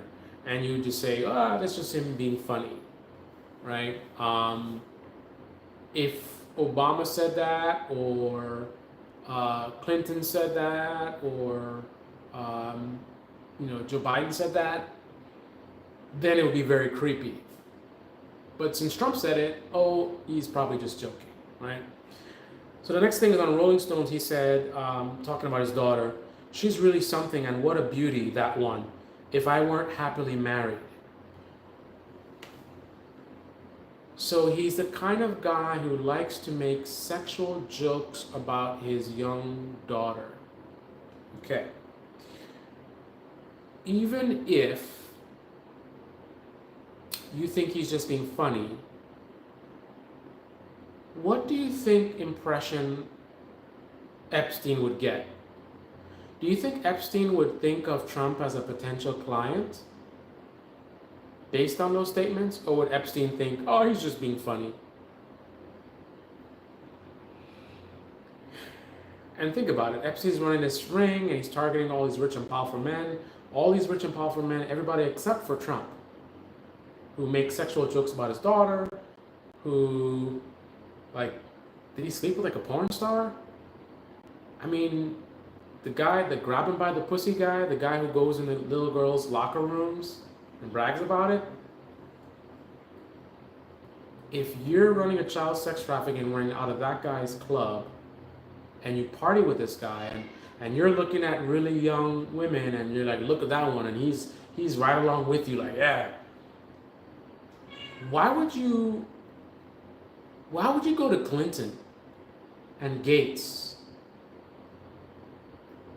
the dorks, and not declare pervert Donald Trump? Now, I'm not saying Trump might take you up on your offer. I mean, even he might be saying perverted stuff, but he might be like, that's too far. But then he would know. Right, so he would be kicking him out of the club because of that, not because of what Trump said, which is because he was taking his girls. Right? He would know, and if he had a problem with it, he would expose the guy, and he would have been locked up a long time ago because of Trump. Or you believe that this guy was going after every elite except for Trump. He said, I can make money or do whatever it is he was doing with all these people except for Trump. So all of Trump's friends and associates were getting the benefit of these girls and going to the island and having all the fun and whatever, right? Whether it's women or girls, right? And your own buddy Trump, who likes to grab him by the pussy, you're like, no, Trump's, he's a Christian man and he's not going to have any interest in this. But Bill Gates, though, yeah, that guy, you can tell he would definitely want some of this action. Okay. Howard Stern, he's talking about his girl. This is Trump talking about his daughter. She's got the best body. Which man would even joke about their daughter's body? And if you're really concerned about child sex trafficking and any kind of perversion, you would be terrified to defend Trump. If you hear people saying Trump might be guilty, you'd be like, you don't even want, either you are part of it, you're like, yeah, if he did something, whatever, or you keep your mouth shut. You would never want to risk defending someone who maybe it turns out he actually did do something with little girls, right? There's enough suspicious behavior from him. There's enough suspicious thing happening now. Enough suspicious statements that he made. And the fact that he was 10 years friends with this guy, that's more than enough for you to be like, very uncomfortable. At a minimum, you're not going to defend him, right? At a minimum, you're going to be pushing for investigations into him, even if you like him, right? Like if I liked Trump, if I were a Trump voter, I would be one of the loudest voices saying to investigate him, partially because I'm the one who put him in power. I would feel very bad about that. And more important than that, I want him to be held accountable just like all the other guys, right? I would definitely not be, putting defense for him. No way. If I really cared, right? But that's serious stuff. Like if you're really bothered by that, you wouldn't want to risk it, right? Because at a minimum, we can say with a high level of confidence that Trump is at least a major suspect. At least. He might be innocent, maybe he didn't do anything wrong, right? But he's at least a suspect. There's no reason why he wouldn't be. Which again is why he would be in the files, right? He would have to be in the files. All over the files, in fact. Right?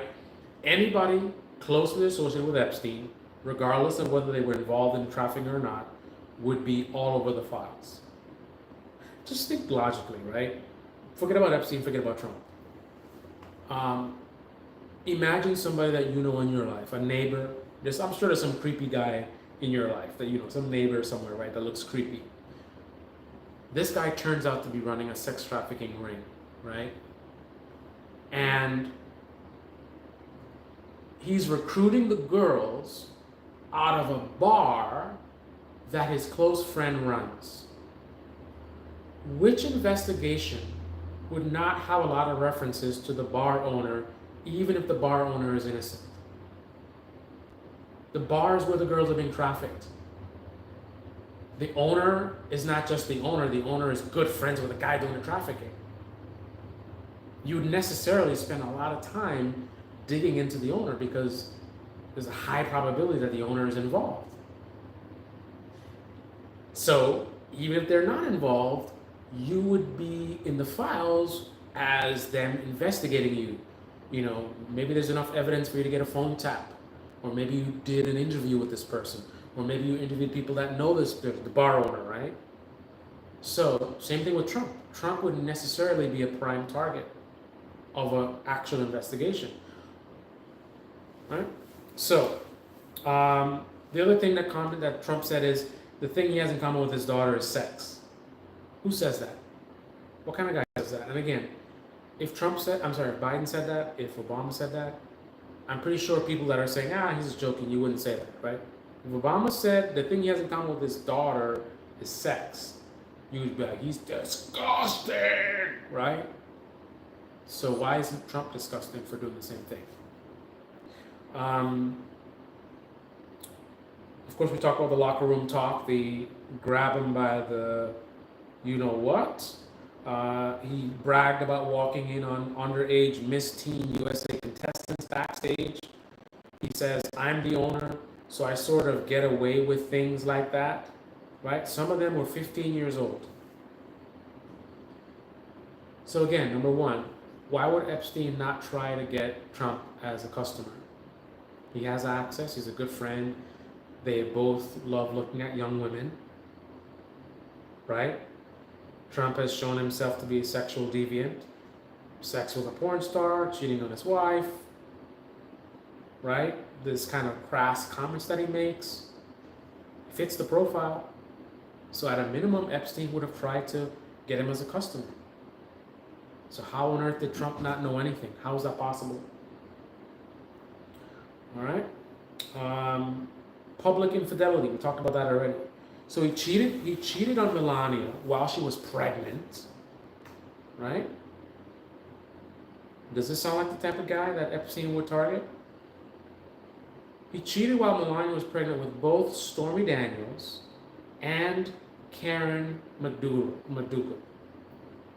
So he's cheating with a Playboy model and a porn star. So you traffic to Bill Gates and Bill Clinton, but your buddy who likes looking at young women, who goes into locker rooms with young girls changing, who cheats on his pregnant wife with a porn star and a Playboy model, that guy, you're like, no way he'd be interested in even an adult, because not all of them were underage, right? He wouldn't be interested in any of the girls that you had, not even the women, 19-year-old, 20-year-old, right? What is it about Clinton? Clinton's not the one that said all these things. Clinton's not the one having sex with a porn star. Like, profile Clinton and Bill Gates and whoever else might have done stuff.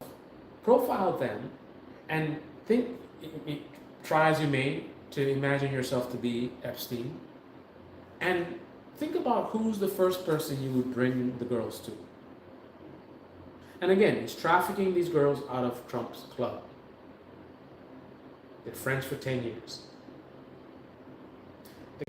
Think about the kind of guy, the kind of sick individual who would be trafficking underage girls.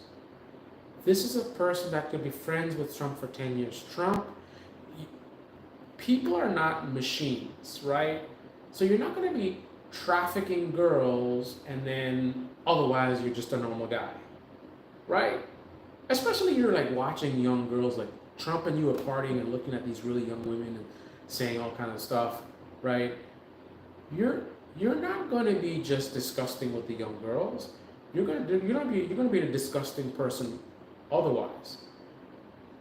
And none of that was a problem for Trump. Right.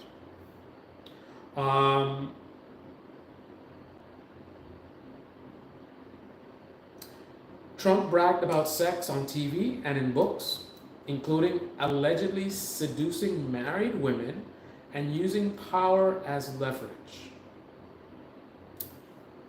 Right. Trump's real-world proximity to Epstein. So, like we said, Epstein himself in 2002 said, "I've known Donald Trump for 15 years. Terrific guy. He's a lot of fun to be with. I wonder what they're having fun doing." But anyway, it is even said that he likes beautiful women as much as I do. So he's admitting they both love beautiful women, right? That's not a problem. And many of them are on the younger side. That's what Trump said. If you're not at least suspicious of Trump, you don't care about the girls. Mar-a-Lago as a recruitment hub. Virginia Giuffre alleges she was recruited directly from Trump's resort spa by Ghislaine Maxwell. Right? Trump later claimed Epstein was banned for stealing his spa girls, not for trafficking. Right? And notice that Trump never attacked Epstein. He never attacked Ghislaine Maxwell. In fact, he's now saying, I could pardon her. Why would he say that? His base is talking about all these people that abused these women and got away with it. Only 2 people got charged, and Trump wants to cut the conviction rate in half, potentially by releasing Ghislaine Maxwell. Epstein somehow escaped his punishment through death.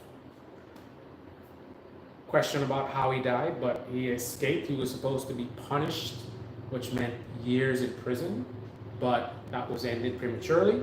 She's the only one that's being held accountable. And the right-wing movement in this country is her only hope of freedom. If she gets released or her sentence reduced, it'll be entirely because of the right-wing movement. This cannot happen without their help, right? Ignoring the Republican Party, blocking the files, allowing Trump to continue pretending about the grand jury testimony, not going to town halls and yelling and screaming and saying, release the files, not focusing the attention on the file that they already have, not focusing on what are they doing with these files, are they deleting the files. Not doing any of that is the path to her getting free. To 50% of the people, the only two people charged, getting off. Right? One guy got off by leaving, this life, and she might get off by being pardoned. And then shortly after that, having an incident.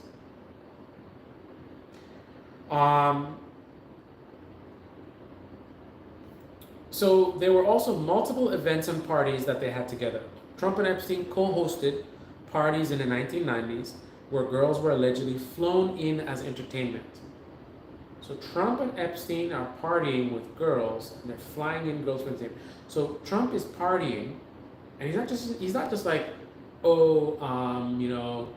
I'm an elite, and this is a party with like elites, and like Trump's an elite, so he was there, and lots of other people were there. No, he's an active person who's co-hosting this with his good friend Epstein, right?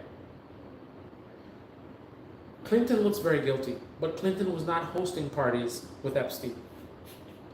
Clinton was not. Think about this. The Republican Party would love to talk about Clinton, how Clinton's guilty. They talk about, 28 times on the jets, right? So they would be the first ones to show you the photos of Clinton partying with Epstein and Clinton co-hosting parties. But instead, they just talk about, 28 times on the jet, and clearly he's guilty, blah, blah, blah. But Trump is the one in the photos. Trump is the one co-hosting the parties with Epstein. Trump is the one friends with him for like 10 to 15 years, right? He is uniquely tied to Epstein more so than anybody else. If you are concerned about Clinton, as I am, you should be more so about Trump. And if you're not, you really don't care about the girls and the women. Trump's name appears in the Epstein's Black Book and party guest logs, details that wouldn't really be mentioned by media that wants to protect these pedophiles. She's Not For You incident, something that you will not have heard of if you're listening to the Protect the Pedophiles media, whether it's far left or right wing, whatever it is. You probably didn't hear about this incident because, like I said, the people trying to get to the truth will be putting out more information. This happened and that happened, and there's more evidence and this. But if you're part of protecting pedophiles, you are only regurgitating what we already know and your opinions and whatever. You're not going to be quick to talk about stuff like the She's Not For You incident. So let's talk about that. So if you just joined the chat, go ahead and click on the like button. Really appreciate it. This is true independent media, objective independent media. I'm not here caping for the left-wing tribe or the right-wing tribe or the bullshit centrist tribe that's really right-wing. I'm here just to get to the truth, right? Fuck the Democrats using this for partisan reasons. Fuck the Republicans blocking these files and opening the door to Ghislaine Maxwell getting free, right? And the other perverts getting free, right? I say fuck them all, right? And fuck the centrists who are like, both sides, this and that and whatever, but then focusing most of their time talking about the Democrats or the liberals, right? So if you appreciate that kind of media, show some support, click on the like button, really appreciate it. Let's see. So one of Epstein's victims found Trump alone in Epstein's Manhattan townhouse. So Epstein's victim found Trump alone in Epstein's Manhattan townhouse after dark with the lights out. I'm going to say that one more time. One of Trump's victims found Trump alone in Epstein's Manhattan townhouse after dark with the lights out. What was he doing there? She says she was shocked to find him there. Epstein reportedly told Trump, she's not for you. This suggests that not just access to underage girls, but discussion of who gets who, with Epstein acting as a selector or trafficker.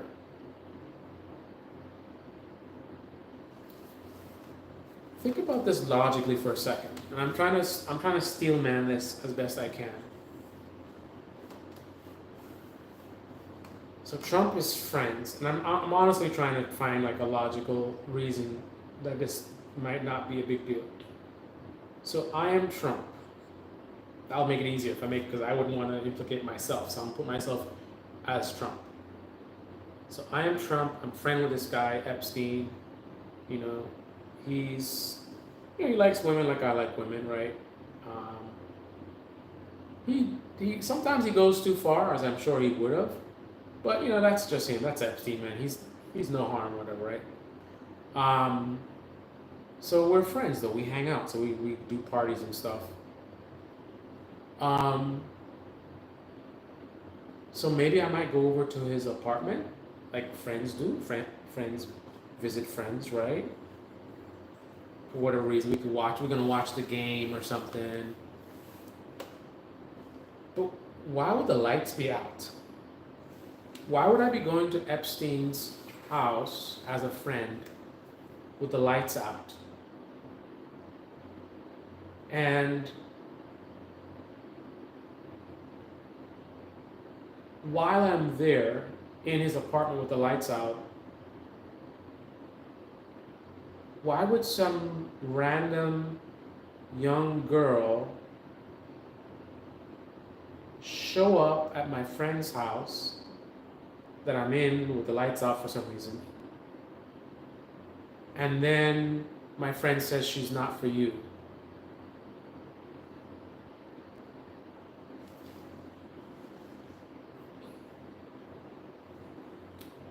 So first of all,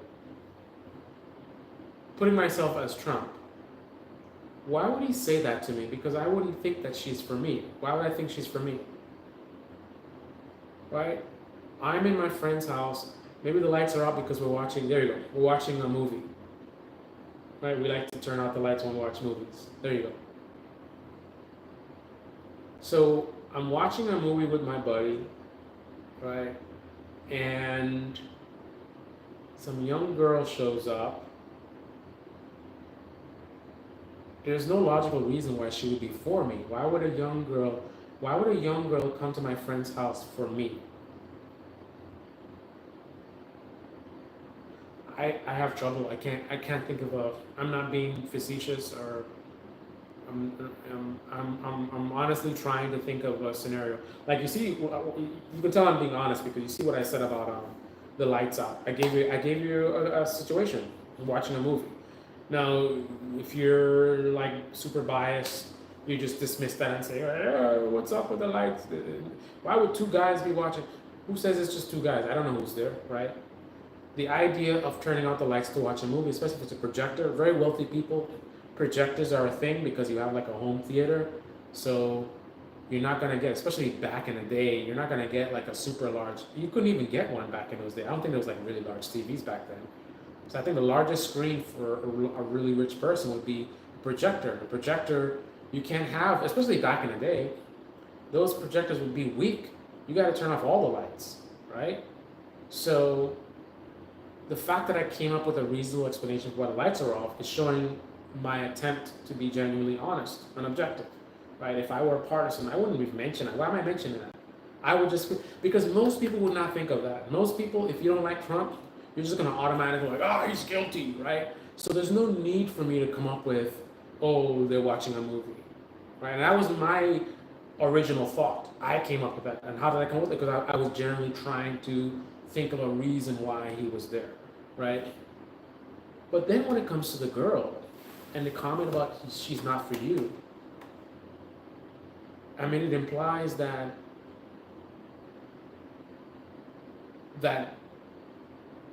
in the past, this has happened where girls have come to my friend's house for me, and then I don't know why they're coming for me. For what reason, I don't know. Or for some reason, whatever we discussed about doing that night led me to believe that Epstein was going to bring a girl for me. And remember, we're talking about a child sex trafficker. Let's say in theory, I don't know they're a child sex trafficker, but still, they are, right? So we're talking about, right? This is how critical thinking, right? The way I'm looking at this is I'm putting myself in the scenario. This is where stuff gets revealed to you. If you just look at it on the surface, you're not going to even realize these things. But I am literally imagining myself where Epstein is my friend and I'm at his house, and I'm thinking about my reaction to my friend saying she's not for me. Like, why would she be for me, right? Now, trying to steal man, the only thing I can come up with in terms of why girls will be coming is if, I mean, they're really rich people, so like stripper. So was it a thing that he would bring strippers to his house? And the strippers were like, this stripper's for you and this stripper's for me. But again, even if that's the case, remember what we'd be talking about. Even if Trump is innocent, so I am Trump and I am not involved in anything with Epstein that's illegal, he's just my buddy, right? So even though I may not know anything, he's still a child sex trafficker, right? So we're talking about a child sex trafficker getting entertainment for me, bringing strippers, young girls, to dance for me. You're like, who are these strippers? Are these some of the girls that he's trafficking? I mean, in theory, like, I don't actually know this. All I know is he said he knows some girls, or he can find some girls, and the girls show up, and little do I know that these people are actually like sex slaves or something. I have no idea. But still, think about what we're talking about here. It's kind of sticky. So anyway, so Epstein reportedly told Trump she's not for you. Okay, so let's move on to legal and criminal allegations. So I always want to say Eugene Carroll. Jean Carroll, the jury found Trump liable of sexual abuse and defamation. He was ordered to pay $83 million. Over 25 women have publicly accused Trump of sexual misconduct or assault, ranging from unwanted kissing to rape. Now, one of the common deflections that people use is they say that these women are lying and they're just looking for money. This is what happens when you're successful and you have a lot of money.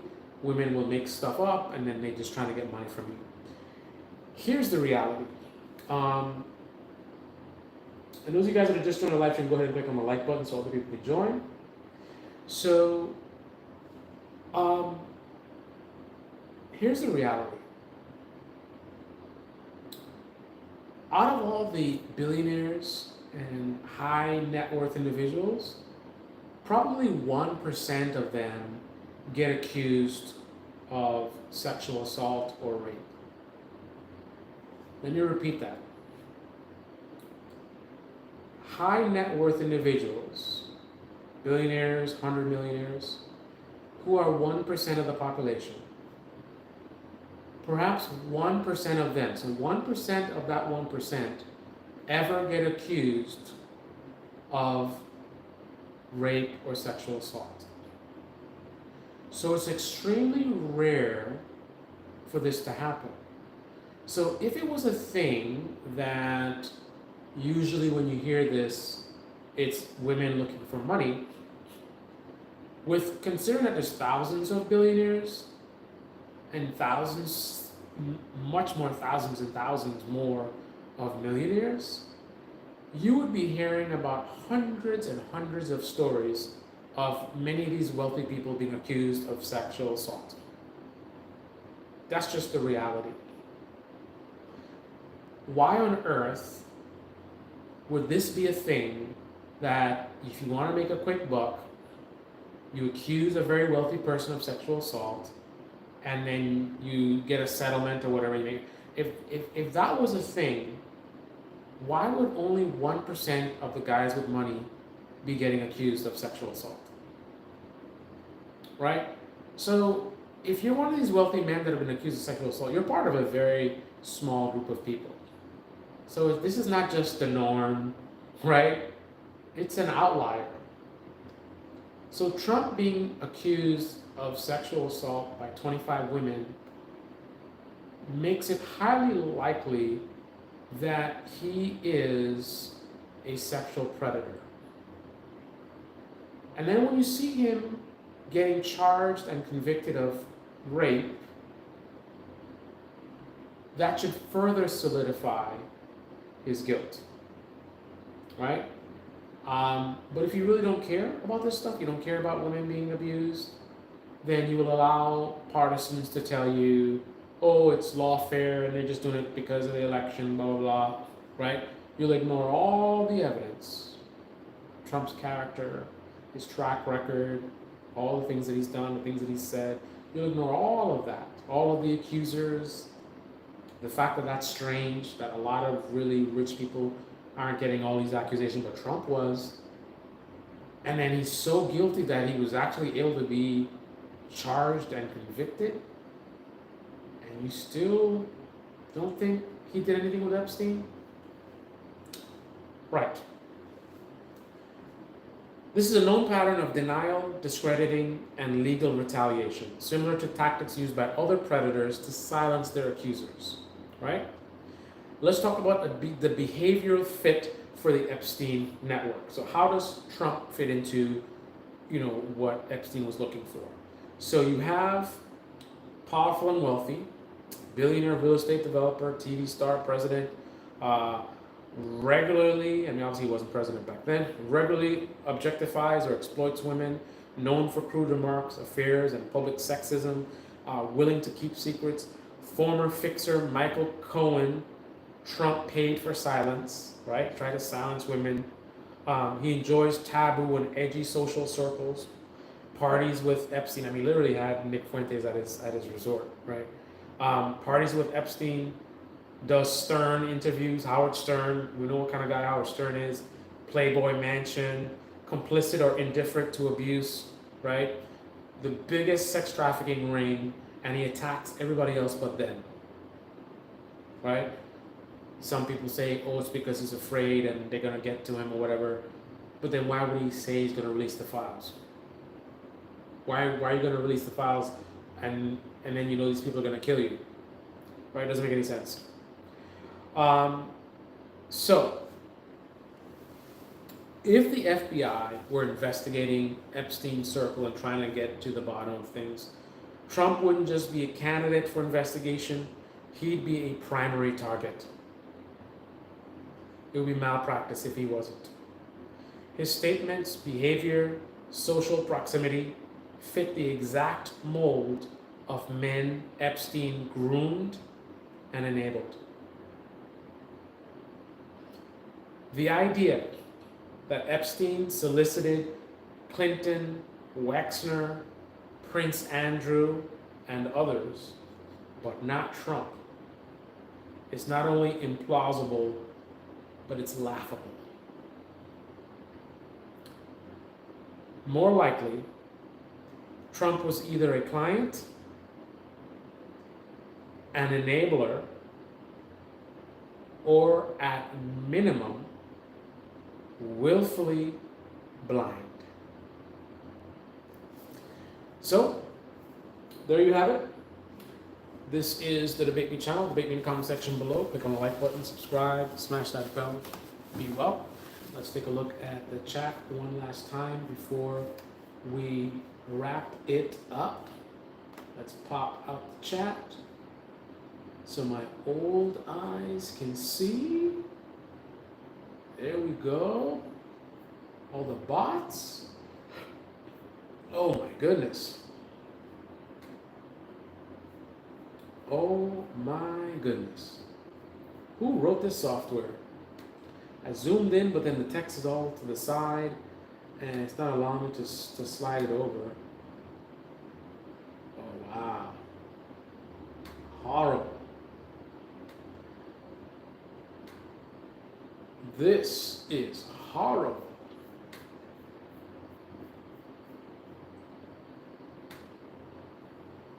This is YouTube. This company has been in business for how long now?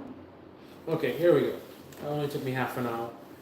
Silly Maori, whatever that means. Maori, whatever that is. Bot troll, we never had that. Bots or trolls. Hello, good point. This is a bad movie and it's never going to end. Unfortunately, I have to agree with you. Tricky One says, hello, Cory Booker. Don't associate me with that loser. Loser. Kind of light on results and actions, just hype and talking point left. Not sure what that means. Politics is a big distraction, says Zzz. Tony Perkins says, can we see your package? Where's the bottom of the chat? Why is it so hard to just... I zoomed in so I could actually read this stuff, and then it's just... It's behaving so bizarrely. I can't scroll around. It's like basic stuff. Like, why is this so difficult? I'm doing a 2-finger gesture. That doesn't work. It doesn't allow me to scroll to the bottom. Like, what is this? Holy crap. Harlan Jackson is in the house. I haven't seen you in a while. Good to see you, man. Sir Deathwind says, you can fight. Fight! You want to find out? Harlan Jackson says, just finished Rag Bra something. Made some videos of mayors on the route. May post them on YouTube. Any tips? What is that? Rag? Wrong? Am I being stupid, Harlan? I mean, more stupid than usual, I should say. I can't give any tips because I don't even know what you're talking about. Some videos of mayors on the route. May post them on YouTube. Any tips? I mean, without knowing what you're talking about, I mean, I would say just try to keep the interesting parts and get rid of the boring parts. Like, if you were editing this live stream, you'd probably cut this part out. And understand that people have a short attention span, so you really want to get the really hot stuff, the stuff that is most interesting. And perhaps presume that the audience might just be less interested in the stuff than you are. So again, I would err on the side of caution in terms of not putting too much stuff out there. I think less is better in that context, unless you have something that's really, really. I mean, if you have a live stream of Joe Biden at a town hall, falling asleep. I don't know, I can't think of something really wacky, right? Something that's just like, holy crap, and you caught the whole thing and you're the only one that has the video. I think people will want to watch the whole thing. Like, if he's constantly doing something really wacky, like, they're going to want to watch the whole thing and dissect it. But otherwise, they probably just want the cliff notes. Registers annual great bike ride across Iowa. Oh, really? Like, is this a bicycle ride or a motorcycle? 30 seconds to 1.5 minutes. Maybe just post each one individual as a short. Perhaps, and you can actually use that to gauge interest level, right? People look at the, if the short does well, then you can post more of those, more of that, right? You can elaborate. Oh, they like this stuff, so let's give them even more. So that can be like your sort of, I forgot. There's a concept that they use where you're gonna sell a product and you want to test it out. So you have like a sample group or something. So you can use that concept. So I'm gonna end on that note, and I will just point out something unrelated to the live stream, a little bit of a personal thing that I've been dealing with, not dealing with, but doing. So I think Harlan, you actually commented on this. I posted on my channel not too long ago about I had a back injury on July 1st. Nothing crazy serious. I was just doing exercise with a sledgehammer, and I didn't have proper form, I presume. And for like 3 days, it was like 10 minutes to get out of bed. It was bad, really, really bad. I was walking like, if you saw me walking, I was walking like an 80-year-old. Very painful. Advil was very good for me. But anyway, I was actively working out, trying to get in better shape before the injury, and I was adamant that I was not going to let this derail me. So I started walking again as soon as I could. I did whatever I could. I started like maybe half a mile, really slow, and then I think 2 days later, I actually did too much. I think I did a mile and a half or something, and too fast. And then I actually ended up having a flare up. But I just kept pushing. I'm like, I'm not gonna let this hold me down. So anyway, long story short, I finally got fully recovered for the most part. I had full mobility. And then like an idiot, I tried to lift an air condition, one of those portable air conditioning, just a short distance. I figured it was fine. It was like 4 feet. And I started feeling stuff on my back, so I had to flare up again. Anyway, so now I am currently in a second phase of like recovery. Like I'm really doing really well right now. So I'm almost to my full routine with running, which is something I just picked up. I finally got into, and I've been pushing so aggressively, so determined. I'm like, I'm not letting anything stop me, that I started running faster and faster. And there was one day where I was trying to see if I could average 5.5 miles per hour. That was like my goal. I'm like almost 50, right? And I've never been a runner. I was inactive for a long time, so I was out of shape. So, I figured like 5.5 miles per hour, that's pretty good. And then I had my watch. This watch has a GPS on it, so I'm watching the watch, and it's saying to me like I'm doing 6 miles per hour, and then I saw it say 7 miles per hour, and I wasn't even really trying to run that fast.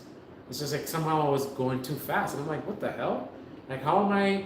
My goal was 5.5, and I'm doing 6 and 7, and I feel fine. And it was like I had to actually try to run slow. So I was like, that doesn't make any sense. So I say, how fast can I run?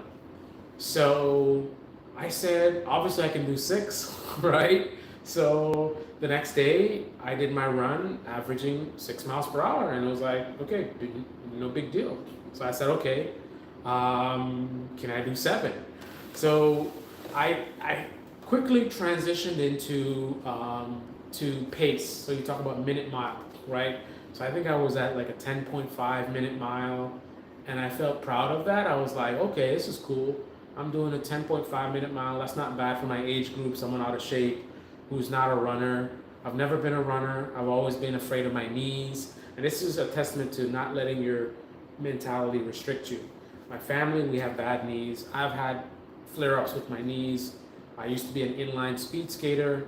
I think that actually hurt things because I'm always hardcore whatever I do. I used to go all out every single day like I'm racing, full speed blasting. I didn't know anything about progressive injuries and resting. I was just insane. This is like my mid-20s maybe. So running was never a thing for me. I literally just started running, I don't know, it's been like 3 weeks now maybe, something like that. I started walking and then slightly jogged. But anyways, I'm really new to this. So then I was like, okay, 10.5, 10 and a half minute mile. Okay, I felt like that was pretty good, right, for my age. But then when I started running faster, I was like, okay, can I do a 9 minute mile? And then I did the 9 minute mile. I'm like, okay, like and also when I did a 9 minute mile, I think I had an overspeed problem again where I was running too fast. I keep running too fast. So I said, And I looked online. I said, how fast can for an avid runner, for like a jogger, somebody who jogs on a regular basis in my age group, what kind of speed would they do versus what would a pro do? As you can tell, I'm pretty competitive. So I'm like, okay, if this is what a normal jogger will do in my age group, and this is what a pro will do, I want to see how much in the middle can I get. Like I want to get. I know I can't do a pro. I'm not like that's gonna be serious training for a long period of time. But I'm like, I'm curious. Like how fast can I go? So I determined that somewhere in the middle between a good, somebody who jogs on a regular basis and a pro, I think is somewhere in the middle would be like a 7 minute mile, a 6 minute mile, or a 7 minute mile. So I first tried to do an 8 minute mile and I did it. Like remember, it was just like a week ago, I was proud of my 10 and a half minute mile. I was like, okay, that's not bad. Now I hit 8 minute mile and I had no injuries, no problem. I wasn't out of breath. I barely went to my max heart rate. I mean, my heart was chilling. So I was like, okay, can I do 7? I think I can. And I think with training, I might be able to hit like 6.5. And I'm gonna try, but that's gonna take time. But I think I can do 7 immediately. But because I did an 8 minute mile. I did 8 minute mile yesterday. Today I did 8.2 minute mile because again I was running too fast. I keep running too fast. I hit in the beginning. I hit 9.9. So for 7 minute mile, I think it's 8.5 miles per hour average. And I started at 9.9. And then I'm like at 8 or what, so I screwed the whole thing up. My heart rate went to like 177. I didn't want to risk it, so I started slowing down. That's how come I ended up going slower. But my goal is, I think I can hit 7. I think the thing holding me back right now is technique. I'm not pacing myself properly. I'm going too fast in the beginning, wearing myself down, then I slow down in the end. So what I need to work on is maintaining a steady pace to keep my heart rate under control. And also, because I'm not doing that far, I'm doing like 800 meters or something like that, I can actually sustain, because I've hit 180 beats per minute, I've hit 190 beats per minute briefly, not in these runs, but in my sprint, I do hill sprints. So I'm capable, because when I did that, I didn't have any symptoms or whatever. So I know my heart is in good enough condition where, I think 170, 175 for 800 meters is not a problem. So my goal, I'm not gonna do it tomorrow. I have to do, because I did 2 days in a row. I did 8 minute miles. So I'm pushing myself too far. So I need to rest for a couple of days. But the next time I'm gonna do it, I'm gonna pace myself, and I'm not gonna worry about my heart rate as long as it stays under 175. So, because I just have to do the 800 meters. So if I go to 175, I'll make a decision where I want to back off a little bit, but I'm not gonna slow down like I did before. I'm just gonna go through and trust my body, right? Let my body tell me what's good. But that's my goal right now. 7 minute mile. I think I can do that within the next few days. So the next run when I do it, and then I don't know. I want to try to get into 6s, but that's going to take time. I need to build up my leg strength. I don't have good, because I never worked out my legs. I always work upper body, whatever. So I'm going to start working out with my to get stronger legs, because at these speeds I'm pushing. I think cardiovascularly, I don't know what the word is. I'll just say what it is. My heart can handle what I'm doing based on what I'm seeing, but my physical, like the rest of me, like my muscles, my glutes, they don't have the power to handle the speeds that I'm approaching. Because I'm already like, the speeds that I'm approaching right now, I can feel it. Like my body's like, eh. So But I think I can do 7. I'm gonna do 7. Watch, just watch me.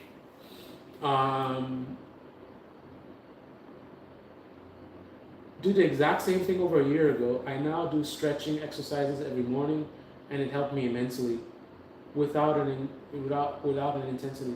Strong core, heavy lifting is problematic. And yeah, 7 miles per hour is not fast. 7 miles per hour. I mean, for a sprint, that's not fast, but for long distance, that is certainly not slow, especially for a middle-aged person. I was looking at what these kids are doing, like these high school kids, and it's mind-blowing, man. I mean, it's no comparison. But for a middle-aged person to be running over 7 miles per hour long distance, now short term, sure, because I can do 12.4 at least. I feel like I have it in me to go faster than that, but I need more muscle, because what happens when I hit like 12 miles per hour is I start cramping up in my it's always my right leg. So I need to condition myself better for that. But I feel like I could do it, man. One punch.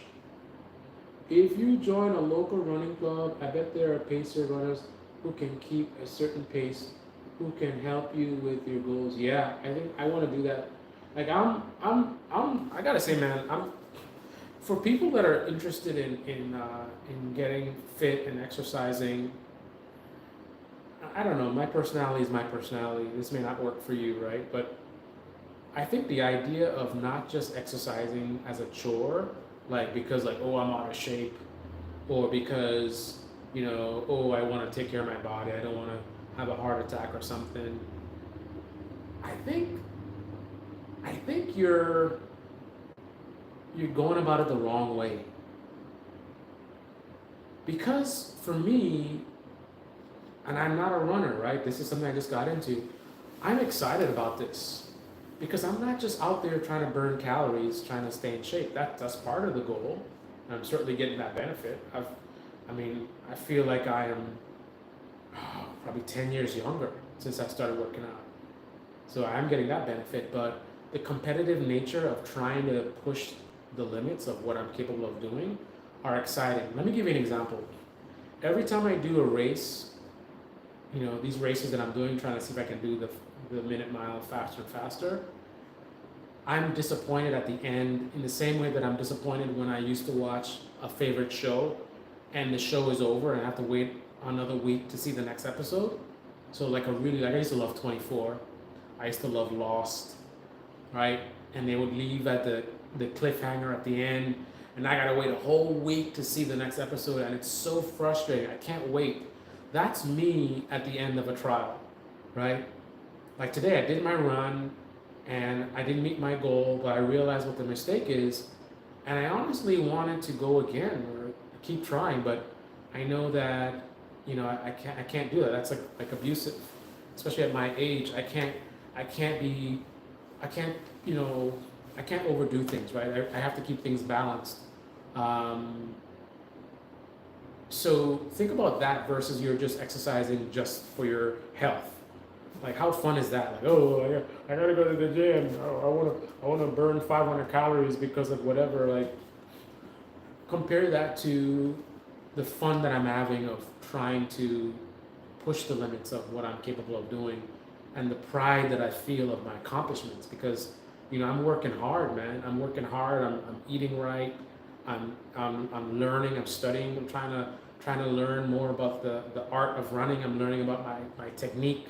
Got to keep loose on your shoulders and how you keep position your hands. And, what's my gait or my stride, right? How high do I lift my feet up? Am I running on the ball of my feet? Like I'm really getting into it, and that makes it exciting. And that's running. I mean, you could do the same thing with if you're lifting. Maybe you have a goal of, how much muscle you want to gain, or some particular thing like that. I think that makes it more exciting, right? And to challenge yourself, push yourself to something where you're not even sure if you can do it, right? And then you know it's just a good feeling when you accomplish these goals, man. So that is my recommendation. Keep the Warner family in prayers from the Cosby Show. Yeah, that's messed up, man. Can you look up Ethan Ralph? Why would I look up Ethan Ralph? Ethan Ralph. Ethan Ralph.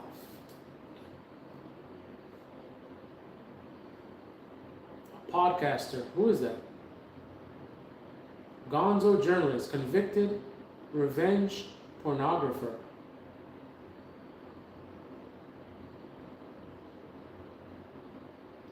Okay. I looked him up. A side quest complete. Anyway, Harlan, thanks for joining in and listening to my boring story about my running, which I'm so excited about. But at this point, I'm going to end the live stream after I once again talk more about my exciting running adventures, which have nothing to do with the topic of this live stream. So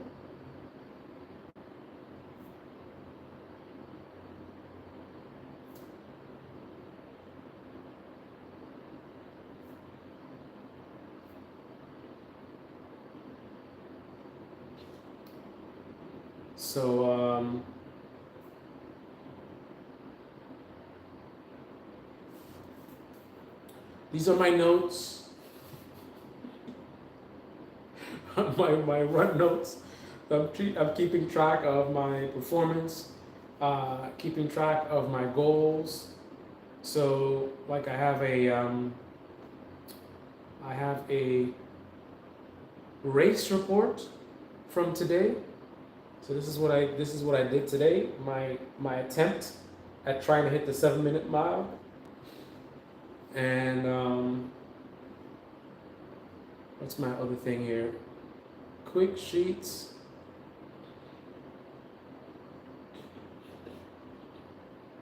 And then I have my top secret. I know Harlan will love this.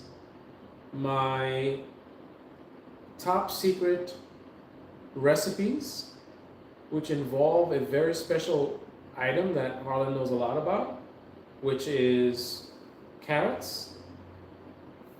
So I have my, what the hell? Page 1 of 1. Oh, it's all messed up. Anyway, enough about my running. Thanks for joining the live stream. Thanks for clicking on the like button and commenting. And until next time, this is the Baby Channel, Baby the Conversation. Too flat and your Achilles may suffer. It can be exciting, Carl, and footwear is another. Yep, I finally invested in some good sneakers as well. What could help you? A wide toe box is your friend. Pay attention to your heel toe drop. If it's too steep, like high heels, your knees suffer. Yeah, I learned about that too, because I do hill sprints. So I know going downhill is very dangerous as far as injuries. So what I do is I do shorter steps and I slow down because it's a lot of pressure on your knees. But I haven't done hill sprints in a while since the back injury. But what I'll do is there's a really steep hill that I run up full speed, full blast, and I can only do 3 of those, man. By the time I get to the top, my heart rate is at 170. It takes me a couple minutes maybe to get it down to 130. So I'll take my time and walk down to the bottom, and then as soon as I hit 130, boom, straight up to the top. The second time around, when I get close to the top, I start feeling like, start to lose power. And then the third time, my body's like, okay, buddy, that's it. But those are fun though. I'm actually, I can't wait to do those again because I haven't done them in a while. But that's another thing that I've been working on. So I might do a like I really want to see how far I can take this. So I'm actually looking at, should I do like a marathon? I've never done a marathon before, and I would like to potentially do one. And if I do, I'll let you guys know. But we shall see. Then the next thing is there's a mountain not too far from me that people go hiking, and I'm interested to see. So I'm in much better shape because of the exercise I've been doing and all the running. So I'm excited to see what I can do with that. There's some trails that people say are really difficult. So I want to see, what does that look like? Can I manage now because I'm in better shape, or will that be another challenge where I need to exercise more to be able to handle it? So sky's the limit, man. Sky's the limit. All right, guys. I'm out. That is it. Oh.